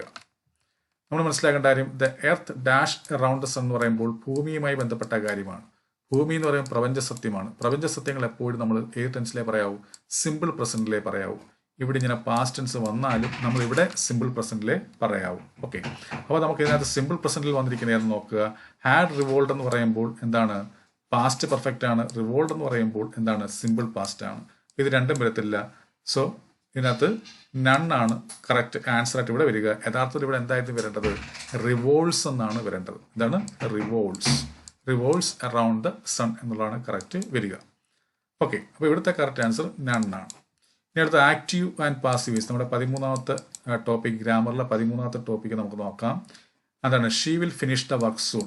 നമുക്കറിയാം ആക്റ്റീവ് വോയിസും പാസീവ് വോയിസും എന്ന് പറയുമ്പോൾ നമുക്കറിയാം ആക്റ്റീവ് വോയിസ് എന്ന് പറയുമ്പോൾ സബ്ജക്റ്റിന് പ്രാധാന്യം കൊടുക്കുന്നതാണ്. അതായത് subject plus auxiliaries plus verb plus object. ഇതാണ് ആക്റ്റീവ് വോയിസിന്റെ ഘടന, പൊതുവായിട്ടുള്ള ഘടന. അതിൽ പാസീവ് വോയിസ് വരുന്ന സമയത്ത് നമ്മൾ ഒബ്ജക്റ്റിനെ ആദ്യം കൊണ്ടുവരും. എന്നിട്ട് നമ്മൾ ഈ ഓക്സിലറി പ്ലസ് വെർബിന് പകരം നമ്മൾ ബി ഫോംസ് പ്ലസ് V3 എന്ന് മാറ്റണം. എന്നിട്ട് നമ്മൾ എന്ത് ചെയ്യണം? ബൈ പ്ലസ് സബ്ജക്റ്റ് എന്ന രീതിയിലേക്ക് മാറ്റണം. അപ്പോൾ ആദ്യം ഒബ്ജക്റ്റിനെ കൊണ്ടുവരിക. ഒബ്ജക്റ്റ് എന്ന് പറയുമ്പോൾ ഇവിടുത്തെ ഏതാണ്? ദ വർക്കാണ്. അപ്പോൾ ദ വർക്ക് ആദ്യം കൊണ്ടുവരുന്നു. ഇനി നമ്മൾ എന്ത് ചെയ്യണം? ഈ വിൽ ഫിനിഷിനെ നമ്മൾ ബി പ്ലസ് V3 ആക്കി മാറ്റണം. അതായത് വിൽ ബി ഫിനിഷ്ഡ് എന്നാക്കണം. അല്ലെ, വിൽ ഫിനിഷ് എന്തായി മാറും? Will be finished. Shall finish എന്തായി മാറും? Shall be finished. അതുപോലെ മേ ഫിനിഷ്ഡ് എന്തായി മാറും? May be finished. Can finish എന്തായി മാറും? ക്യാൻ ബി ഫിനിഷ്ഡ് എന്നായി മാറും. അതായത് ഇതിൻ്റെ ഇടയ്ക്ക് ബി ചേർക്കുക, എന്നിട്ട് ഈ ഫിനിഷിനെ V3 ഫോമിലേക്ക് മാറ്റുക. അപ്പം the work will be finished എന്നായി വരും. അപ്പോൾ the work will be finished അല്ലേ, the work will be finished by her soon എന്ന് വരണം. ഇവിടെ നോക്കുമ്പോൾ ഇവിടെ the work will have been വന്നിട്ടുണ്ട്, അത് തെറ്റാണ്. ഇവിടെ നോക്കാം വിൽ ബി ഫിനിഷ്ഡ്, ഇതാണ് correct. The work will be finished by her soon, ഇതാണ് ശരിയായിട്ടുള്ള ആൻസർ. ഇവിടെ ഈസ് വന്നു തെറ്റ്, ഇവിടെ ഈസ് വന്നു തെറ്റ്. ഓക്കെ, ഇതാണ് കറക്റ്റ് ആൻസർ. ബി എന്ന് പറയുന്ന ഓപ്ഷനാണ് ശരിയായിട്ടുള്ള ആൻസർ. ഇനി അടുത്ത് നോക്കുമ്പോൾ the homework has been completed by her. നമ്മൾ നോക്കുക ഹാസ് ബീൻ എന്ന് വന്നിട്ടുണ്ടെങ്കിൽ അത് പാസീവ് വോയിസ് ആയിരിക്കും. കാരണം ഹാസ് ബീൻ എന്നൊരു ബി ഫോംസ് ആണ്, ബി ഫോംസ് പ്ലസ് V3. അപ്പോൾ ഇത് പാസീവ് ഫോംസ് ആണ്. അങ്ങനെ നമ്മൾ എന്താക്കണം? ആക്റ്റീവ് വോയിസിലേക്കാണ് മാറ്റേണ്ടത്. നമ്മുടെ ചോദ്യത്തിൽ ഹാസ് ബീൻ പ്ലസ് V3 അല്ലെങ്കിൽ ഹാവ് ബീൻ പ്ലസ് V3 അല്ലെങ്കിൽ ഹാഡ് ബീൻ പ്ലസ് V3 എന്നുണ്ടെങ്കിൽ നമ്മൾ എന്ത് ചെയ്യണം? ഉത്തരം എഴുതുമ്പോൾ ഈ ബീനെ അങ്ങ് കളയണം. അപ്പോൾ നമ്മൾ മനസ്സിലാക്കേണ്ട കാര്യം the homework has been complete by her എന്നുള്ളതിനകത്തെ സബ്ജക്റ്റ് ഏതാണ്? ഹെർ ആണ്. ഈ ഹെർ മാറി എന്താവും? ഷീ ആവും. നമ്മൾ ഇതിന് ആക്റ്റീവ് വോയിസിലേക്കാണല്ലോ മാറ്റേണ്ടത്. അപ്പോൾ ഷീ പിന്നെ ഹാസ് കംപ്ലീറ്റഡ് ദ ഹോംവർക്ക് എന്ന് വരണം. അപ്പം അങ്ങനെ വന്നിരിക്കുന്നത് ഏതാണ് നോക്കുക? She has completed the homework, ഇതാണ് കറക്റ്റ് ആൻസർ. ഇനി അടുത്തൊരു ഡു യു വാച്ച് സീരിയൽസ്.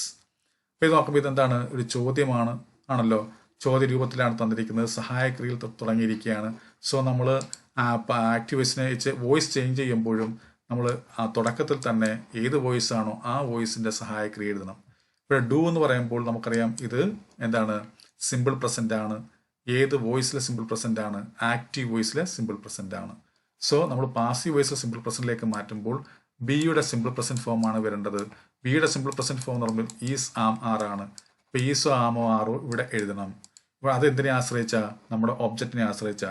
ഇവിടെ സബ്ജക്റ്റ് ആണ് യു, അതേ സ്ഥാനത്ത് നമ്മൾ ഇവിടുത്തെ ഒബ്ജക്റ്റിനെ കൊണ്ടുവരണം. ഇവിടുത്തെ ഒബ്ജക്റ്റ് ഏതാണ്? സീരിയൽസ് ആണ്. സീരിയൽസ് നമ്മൾ പ്ലൂറലാണ്. സോ ആർ ആണ് ഇവിടെ വരേണ്ടത്. അപ്പോൾ ആർ സീരിയൽസ്, പിന്നെ വാച്ചിന്റെ V3 എന്താണ്? വാച്ച്ഡ് അല്ലേ. അപ്പോൾ are serials watched by you, ഇതാണ് കറക്റ്റ് ആൻസർ. ഇനി നമ്മൾ പോകുന്നത് കറക്ഷൻ ഓഫ് സെന്റൻസുമായി ബന്ധപ്പെട്ടാണ്. നമ്മൾ 14ാമത്തെ ടോപ്പിക്ക് നോക്കുക. Choose the correct sentence. ഇതിനകത്ത് ശരിയായ സെന്റൻസ് ചെയ്ത് he is senior than me, he is senior to me, he is senior from me, he is senior for me. നമ്മൾ മനസ്സിലാക്കേണ്ട കാര്യം സീനിയർ, എൽഡർ, ജൂനിയർ, ഇൻഫീരിയർ ഒക്കെ വന്നു കഴിഞ്ഞാൽ അതിൻ്റെ 2 ആണ് വരേണ്ടത്. He is senior to me എന്നുള്ളതാണ് കറക്റ്റ് ആൻസർ. ഇനി നോക്കുക സെലക്ട് ദ കറക്റ്റ് സെന്റൻസ്. ഇതിനകത്ത് ശരിയായ സെന്റൻസ് ചെയ്താ ഹി വാസ് ടു, ഇത് കറക്റ്റാണ്. 2 tired 2 ഇവിടെയും അങ്ങനെ വന്നിരിക്കുന്നത്, ഇവിടെയും വന്നിരിക്കുന്നത്. ഓക്കെ, കുഴപ്പമൊന്നുമില്ല. നമ്മൾ മനസ്സിലാക്കണം 2 നമ്മൾ ഉപയോഗിക്കുന്നത് ഏത് സാഹചര്യത്തില? നെഗറ്റീവ് സെൻസിലാണ് നമ്മൾ ഉപയോഗിക്കുന്നത്. അപ്പോൾ he was too tired to walk എന്ന് പറയുമ്പോൾ അവനെ നടക്കാൻ വയ്യ. ഇനി നടക്കാൻ വയ്യ എന്ന് പറയുമ്പോൾ അവിടെ എന്താ വരേണ്ടത്? ഫർദർ എന്നാണ് വരേണ്ടത്. അല്ല ഫാർദർ എന്ന് വരത്തില്ല, മച്ചെന്ന് വരത്തില്ല, ഫാർദസ്റ്റ് എന്ന് വരത്തില്ല. ഇത് 3 തെറ്റാണ്. ഇനി മുന്നോട്ട് നടക്കാൻ വയ്യ, അപ്പോൾ ഇനി നടത്തത്തിൽ ഫർദർ എന്നാണ് വരേണ്ടത്. ഇതാണ് correct answer. He was too tired to walk further. ഇനി അടുത്ത് നോക്കുക. If he had money he would have bought it. Identify the error. ഇതിനകത്ത് എവിടെയാണ് തെറ്റ് നോക്കുക. ഇഫ് ഹി ഹാഡ് മണി എന്ന് പറയുമ്പോൾ ഈ ഹാഡ് എന്താണ്? സിമ്പിൾ പാസ്റ്റ് ആണ്. സിമ്പിൾ പാസ്റ്റ് വരുന്ന സമയത്ത് ഇവിടെ വുഡ് ഹാവ് പ്ലസ് V3 അല്ല വരേണ്ടത്, വുഡ് പ്ലസ് V1 ആണ് വരേണ്ടത്. അപ്പോൾ ഈ ഭാഗത്താണ് തെറ്റ്. അപ്പോൾ ഈ വുഡ് ഹാവ് ബോട്ട് ഇറ്റ് എന്ന് പറയുന്ന ഈ ഭാഗത്താണ് തെറ്റ്. ഇനി അടുത്തത് ഡിഗ്രീസ് ഓഫ് കമ്പാരിസണുമായി ബന്ധപ്പെട്ട ചോദ്യമാണ്. നോക്കുക, choose the correct positive degree of the sentence. നമ്മുടെ ഗ്രാമറിലെ 15ാമത്തെ ടോപ്പിക്ക്, ഏറ്റവും ലാസ്റ്റ് ടോപ്പിക്ക് ഗ്രാമർ ഭാഗത്ത്. അപ്പോൾ നോക്കുക, choose the correct positive degree of the sentence. അതായത് പോസിറ്റീവ് ഡിഗ്രി എഴുതാനാണ്. അതായത് mount Everest is the highest peak in the world എന്ന് പറയുമ്പോൾ ഇത് ഹയസ്റ്റ് എന്ന് പറയുന്നത് എന്താണ്? സൂപ്പർലേറ്റീവ് ആണ്. ഇതിനെ പോസിറ്റീവിലേക്ക് മാറ്റുമ്പോൾ നമ്മൾ എന്താ ചെയ്യേണ്ടത്? No other peak is as high as Mount Everest. ഇവിടെ നോക്കുമ്പോൾ ഹയസ്റ്റിൻ്റെ ഇതിൽ പെട്ടെന്ന് നമുക്ക് അങ്ങനെ ഉത്തരം കണ്ടെത്താൻ പറ്റും.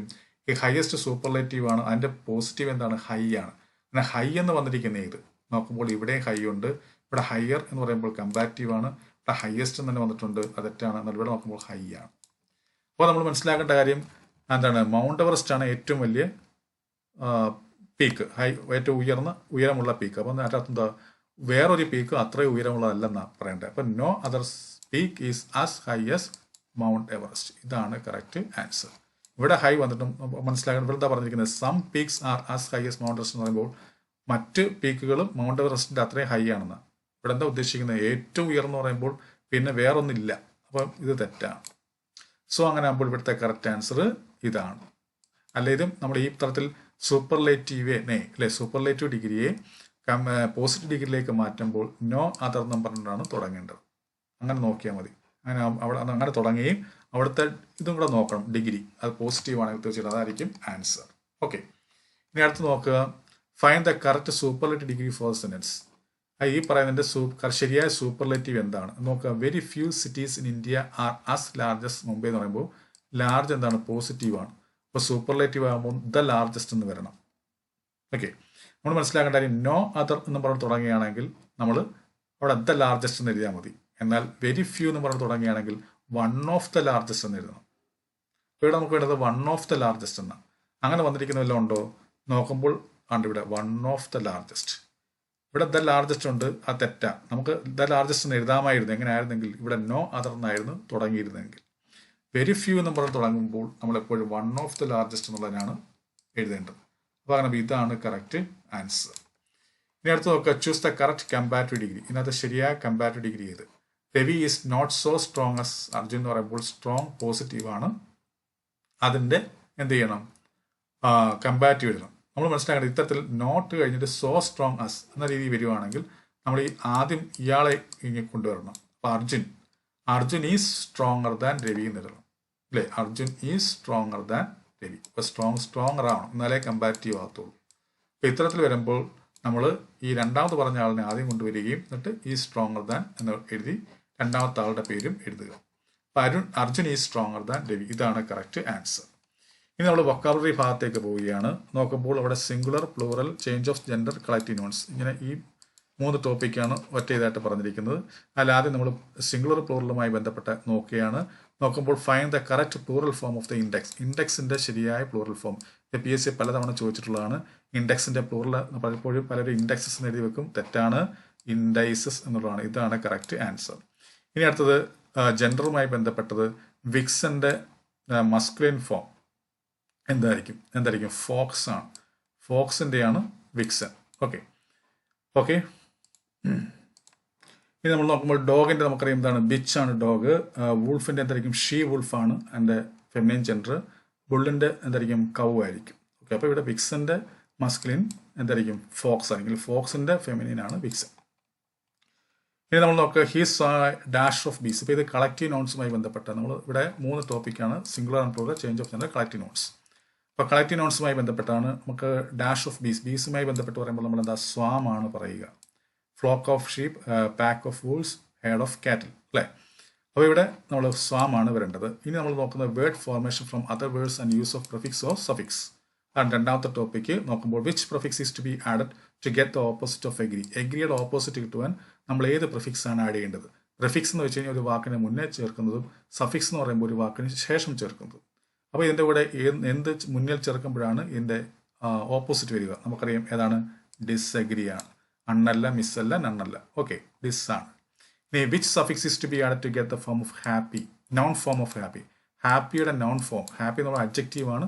അതിൻ്റെ നൗൺ ഫോം ആക്കി മാറ്റാൻ, ഈ ഹാപ്പിയെ നൗൺ ഫോം ആക്കി മാറ്റുവാൻ നമ്മൾ ഇതിനകത്ത് ഏത് സഫിക്സ് ആണ് ചേർക്കേണ്ടത്? അതായത് ഇതിൻ്റെ കൂടെ ഏറ്റവും അവസാനം എന്ത് ചേർക്കുമ്പോഴാണ് കറക്റ്റ് ആവും? ഏതായിരിക്കും? നെസ് ആയിരിക്കും. ഹാപ്പിനെസ്. ഹാപ്പിലി എന്ന് പറയുമ്പോൾ adverb, happier comparative degree, happiest superlative degree.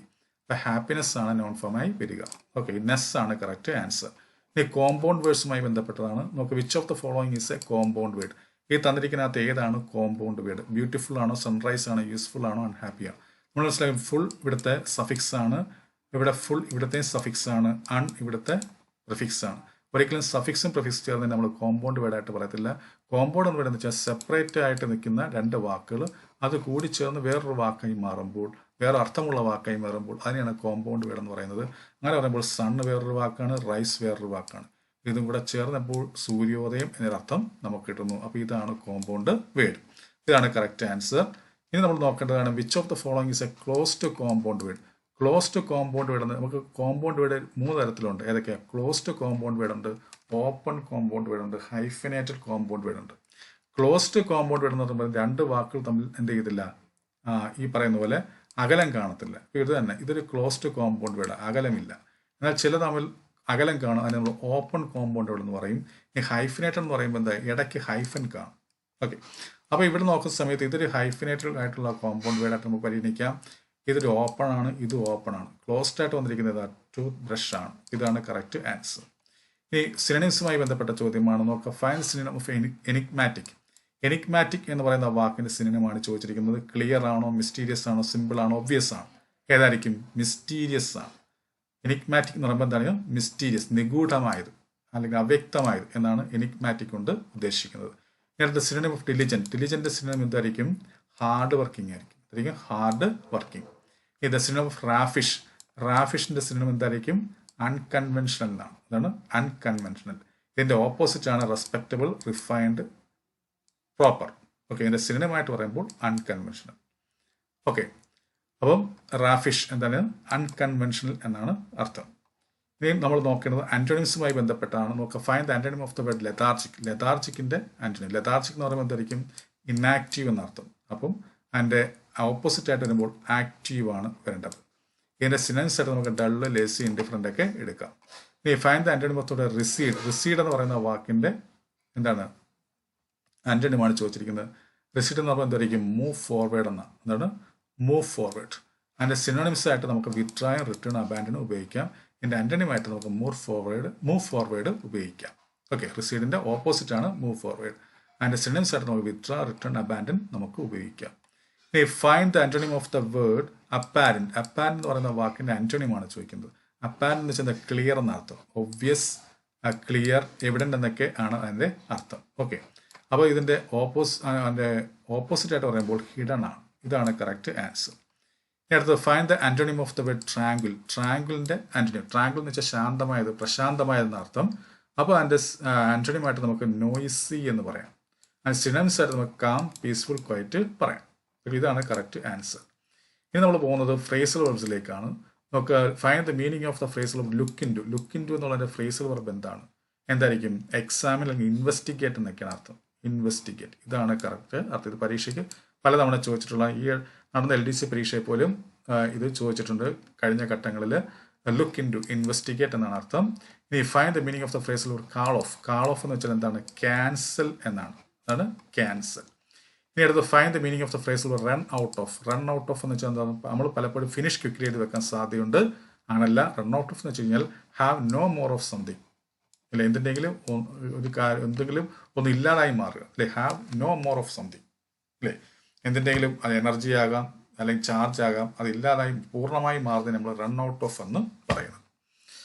അടുത്ത ഫോറിൻ വേർഡ്സ് ആൻഡ് ഫ്രേസസ് ആണ്. നോക്കുക, what is the meaning of the foreign phrase cart blank. Cart blank എന്ന് പറയുന്ന അതിൻ്റെ മീനിങ് എന്താണ് ചോദിച്ചിരിക്കുന്നത്? എന്തായിരിക്കും? അൺലിമിറ്റഡ് പവർ എന്നാണ്. ഇത് പരീക്ഷയ്ക്ക് പലതവണ PSC ചോദിച്ചിട്ടുള്ളതാണ് അൺലിമിറ്റഡ് പവർ.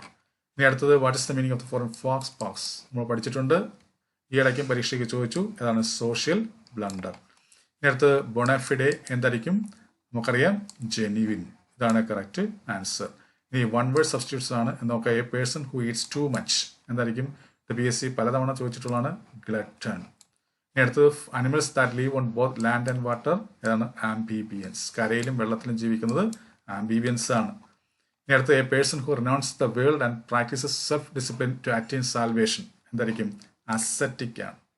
ഇതാണ് കറക്റ്റ് ആൻസർ, അസറ്റിക്. ഇനി അടുത്ത് നമ്മൾ പോകുന്നത് വേർഡ്സ് ഓഫ് ആൻഡ് കൺഫ്യൂസ്ഡിലേക്കാണ്. നോക്കുക, they will dash a response from the audience. Elicit ആണോ ഇല്ലിസിറ്റ് ആണോ? ഏതായിരിക്കും? ഇല്ലിസിറ്റ് ആണ്. ഇല്ലിസിറ്റ് എന്ന് വെച്ചാൽ എന്താ അർത്ഥം? നിയമവിരുദ്ധമായിട്ടുള്ള നമ്മൾ ഇല്ലിസിറ്റ് എന്ന് പറയുന്നത്. എലിസിറ്റ് എന്ന് വെച്ചാൽ നമ്മൾ ഏതെങ്കിലും റെസ്പോൺസ് തേടുക, ആരുടെയെങ്കിലും ഫീഡ്ബാക്ക് തേടുക നമ്മൾ ഇലിസിറ്റ് എന്ന് പറയുന്നത്. അപ്പോൾ ഇവിടെ ഇതാണ് കറക്റ്റ് ആൻസർ ആയി വരിക. അടുത്തത് students were dash to hear the results of their exams. ഇവിടെ ഈഗർ ആണോ ആങ്ഷ്യസ് ആണോ? എന്തായിരിക്കും? ആങ്ഷ്യസ് എന്ന് വെച്ചാൽ എന്താ? ഉത്കണ്ഠ ഉണ്ടാവുക. ഈഗർ എന്ന് വെച്ചാൽ എന്താണ്? പ്രതീക്ഷിച്ച് ആവേശത്തോടെ ഇരിക്കുക എന്നാണ് ഈഗർ കൊണ്ട് ഉദ്ദേശിക്കുന്നത്. നമ്മൾ ആങ്ഷ്യസ് എപ്പോഴായിരിക്കും ഉപയോഗിക്കുക? നമ്മൾ ഏതെങ്കിലും എന്തിനെക്കുറിച്ച് നമ്മൾ ചിന്തിക്കുന്നു പറയുമ്പോഴാണ് ആങ്ഷ്യസ് എബൌട്ട് എന്ന് നമ്മൾ പറയും. എന്നാൽ ടു വന്ന സ്ഥിതിക്ക് ഇവിടെ എന്താ വരത്തുള്ളൂ? ഈഗർ എന്നേ വരത്തുള്ളൂ. Eager to. The students were eager to hear the results of their exams.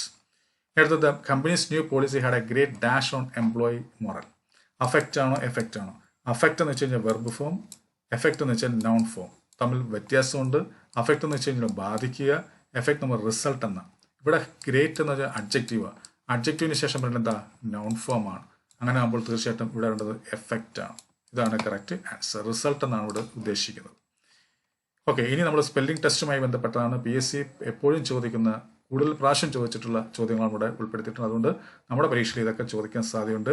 Separate അല്ലെങ്കിൽ സെപ്പറേറ്റ്ലി എന്ന് പറയുന്ന വാക്കിൻ്റെ സ്പെല്ലിംഗ് ഏതാണ് ശരിയായിട്ടുള്ളത്?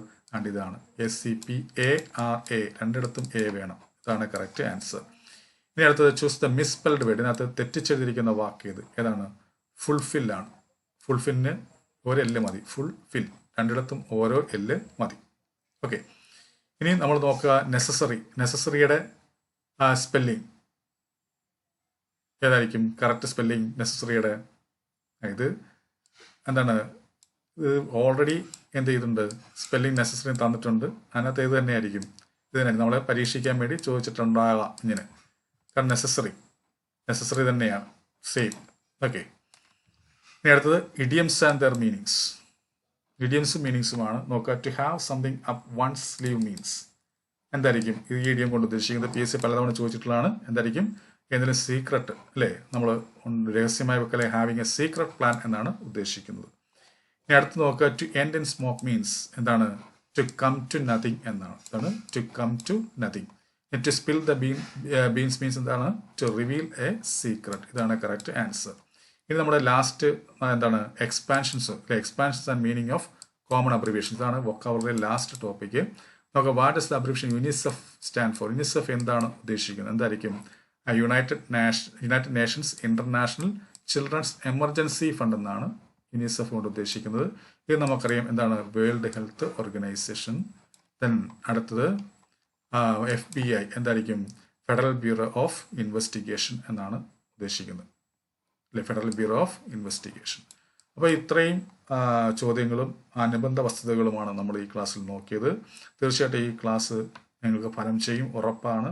കാരണം നമ്മൾ എല്ലാ സിലബസിലുള്ള എല്ലാ ടോപ്പിക്കും LDC ഫുൾ സിലബസ് അല്ലെ, LDC ഫുൾ സിലബസ് ആണ് നമ്മളിവിടെ നോക്കിയത്. ഈ പറയുന്ന എല്ലാം നോക്കുക. ഈ പറയുന്ന ആദ്യത്തെ ഗ്രാമറിൽ 15 ടോപ്പിക്ക് നമ്മൾ നോക്കി. അതുപോലെ 12 ടോപ്പിക്ക് വൊക്കാബുലറി ചോദിച്ചു. തീർച്ചയായിട്ടും ഇത് നിങ്ങൾക്ക് എന്താകും? വളരെ ഹെൽപ്ഫുള്ളാകും. ഇത് നിങ്ങൾക്ക് ഏതെങ്കിലും തരത്തിൽ സ്ലോ ആയിട്ട് തോന്നുമെങ്കിൽ നമ്മുടെ യൂട്യൂബിൽ തന്നെ സ്പീഡാക്കി കാണാവുന്ന കേൾക്കാവുന്ന സംവിധാനമുണ്ട്. അങ്ങനെ ഇട്ട് കേൾക്കുക. ഇനി വ്യക്തമായി മനസ്സിലാക്കണമെങ്കിൽ എൻ്റെ യഥാർത്ഥ ഈ സ്പീഡിൽ തന്നെ കേട്ട് നോക്കുക. തീർച്ചയായിട്ടും ഇത് നിങ്ങൾ കണ്ട് പഠിക്കുക, മനസ്സിലാക്കുക, കാര്യങ്ങൾ മനസ്സിലാക്കുക. ഇത് നിങ്ങൾക്ക് പ്രയോജനപ്പെട്ടുവെങ്കിൽ നിങ്ങളുടെ സുഹൃത്തുക്കൾക്ക് വേണ്ടി ഇത് തീർച്ചയായിട്ടും ഷെയർ ചെയ്യുക. കാരണം അത്രയും എഫർട്ട് എടുത്താണ് ഞാൻ ഈ പറയുന്ന ക്ലാസ് ഇവിടെ ചെയ്തിരിക്കുന്നത്. അത് നിങ്ങൾ എല്ലാവരും എത്തണം. ഞാൻ എടുത്ത എഫർട്ട് നമ്മുടെ സബ്സ്ക്രൈബേഴ്സിന് എല്ലാവർക്കും ഗുണം ചെയ്യണം. സോ നമ്മുടെ സബ്സ്ക്രൈബേഴ്സിനും അല്ലാത്തവർക്കും ഇത് ഗുണം ചെയ്യണം. LDC പരീക്ഷ എഴുതാൻ പോകുന്ന. അപ്പോൾ അതുകൊണ്ട് നിങ്ങൾ അത്രത്തോളം ഇത് ഷെയർ ചെയ്യുക. ഒപ്പം തന്നെ നിങ്ങളുടേതായിട്ടുള്ള കമൻസ് താഴെ രേഖപ്പെടുത്താൻ ശ്രമിക്കുക. ഒപ്പം തന്നെ നിങ്ങളുടെ ഓരോ ലൈക്കും നമുക്ക് വിലപ്പെട്ടതാണ്. തീർച്ചയായും നിങ്ങൾ ലൈക്ക് ചെയ്യുക. നടക്കാൻ പോകുന്ന കേരള PSC പരീക്ഷയ്ക്ക് വേണ്ടിയും അതുപോലെ തന്നെ ഹൈക്കോർട്ട് അസിസ്റ്റന്റ് എക്സാമിന് വേണ്ടിയൊക്കെ നമ്മുടെ ലേണിംഗ് ആപ്പിലൂടെ നമ്മൾ ഓൺലൈൻ കോഴ്സ് നടത്തുന്നുണ്ട്. ആ കോഴ്സ് ചേരാൻ താല്പര്യമുണ്ടെങ്കിൽ താഴെ നമ്മുടെ ലേണിംഗ് ആപ്പിൻ്റെ ലിങ്ക് കൊടുത്തിട്ടുണ്ട്. അതുവഴി നിങ്ങൾക്ക് ജോയിൻ ചെയ്യാവുന്നതാണ്. അപ്പോൾ എല്ലാവർക്കും നല്ലൊരു വിജയം ഉണ്ടാകട്ടെ എന്ന് ആശംസിച്ചുകൊണ്ടും പ്രാർത്ഥിച്ചുകൊണ്ടും നിർത്തുന്നു. നന്ദി, നമസ്കാരം. മത്സര പരീക്ഷകളിൽ ഇംഗ്ലീഷാണോ നിങ്ങളെ കുഴപ്പിക്കുന്നത്? എന്നാൽ ഇനി ആ ടെൻഷൻ വേണ്ട. ഇപ്പോൾ തന്നെ രഞ്ജിത്ത് ഇംഗ്ലീഷ് എന്ന ലേണിംഗ് ആപ്പ് ഡൗൺലോഡ് ചെയ്യൂ. Kerala PSC, SSC, UPSC, bank തുടങ്ങിയ എല്ലാ പരീക്ഷകൾക്കുമായിട്ടുള്ള ഇംഗ്ലീഷ് ക്ലാസുകൾ ഇനി അനായാസം പഠിക്കാം. എക്സ്പീരിയൻസ്ഡ് ഫാക്കൽറ്റിയുടെ ലൈവ് ആൻഡ് റെക്കോർഡഡ് ക്ലാസുകൾ ലഭ്യമാണ്. കൂടുതൽ വിവരങ്ങൾക്കായി 8848697278 എന്ന നമ്പറിലേക്ക് വാട്സ്ആപ്പ് ചെയ്യൂ. Ranjith English makes you smart in English.